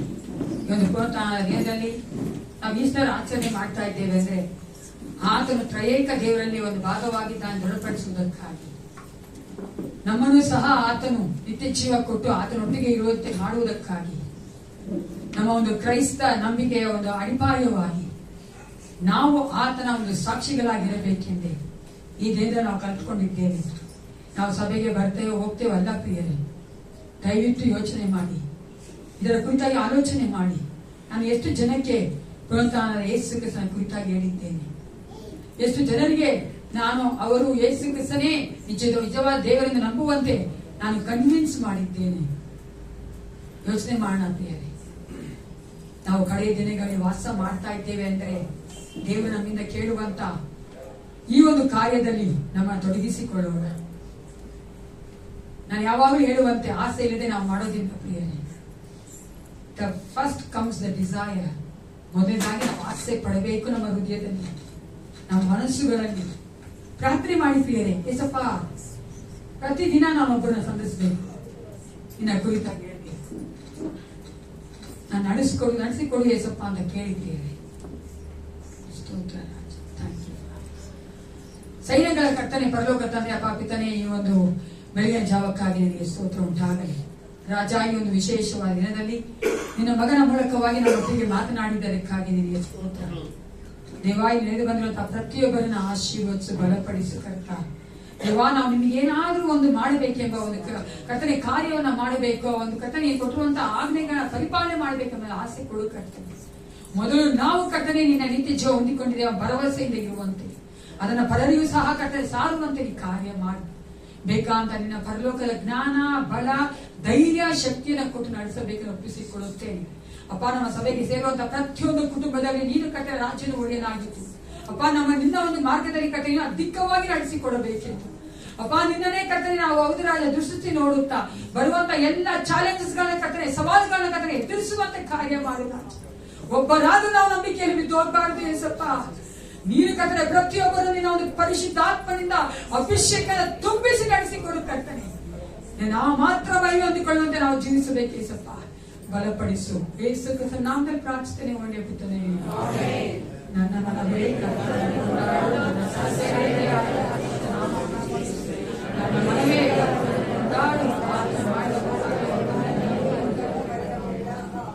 ನಮ್ಮ ಕರ್ತನಾದ ಯೇಸು ಕ್ರಿಸ್ತನ ಕೃಪೆಯು, ತಾಯಿ ದೇವರ ಪ್ರೀತಿಯು, ಪರಿಶುದ್ಧಾತ್ಮ ಅನ್ಯೋನ್ಯತೆಯು ಸದಾಕಾಲ ನೆಲೆಟ್ಟಿಗಿರಲಿ. Let Jesus bless you and your family all week.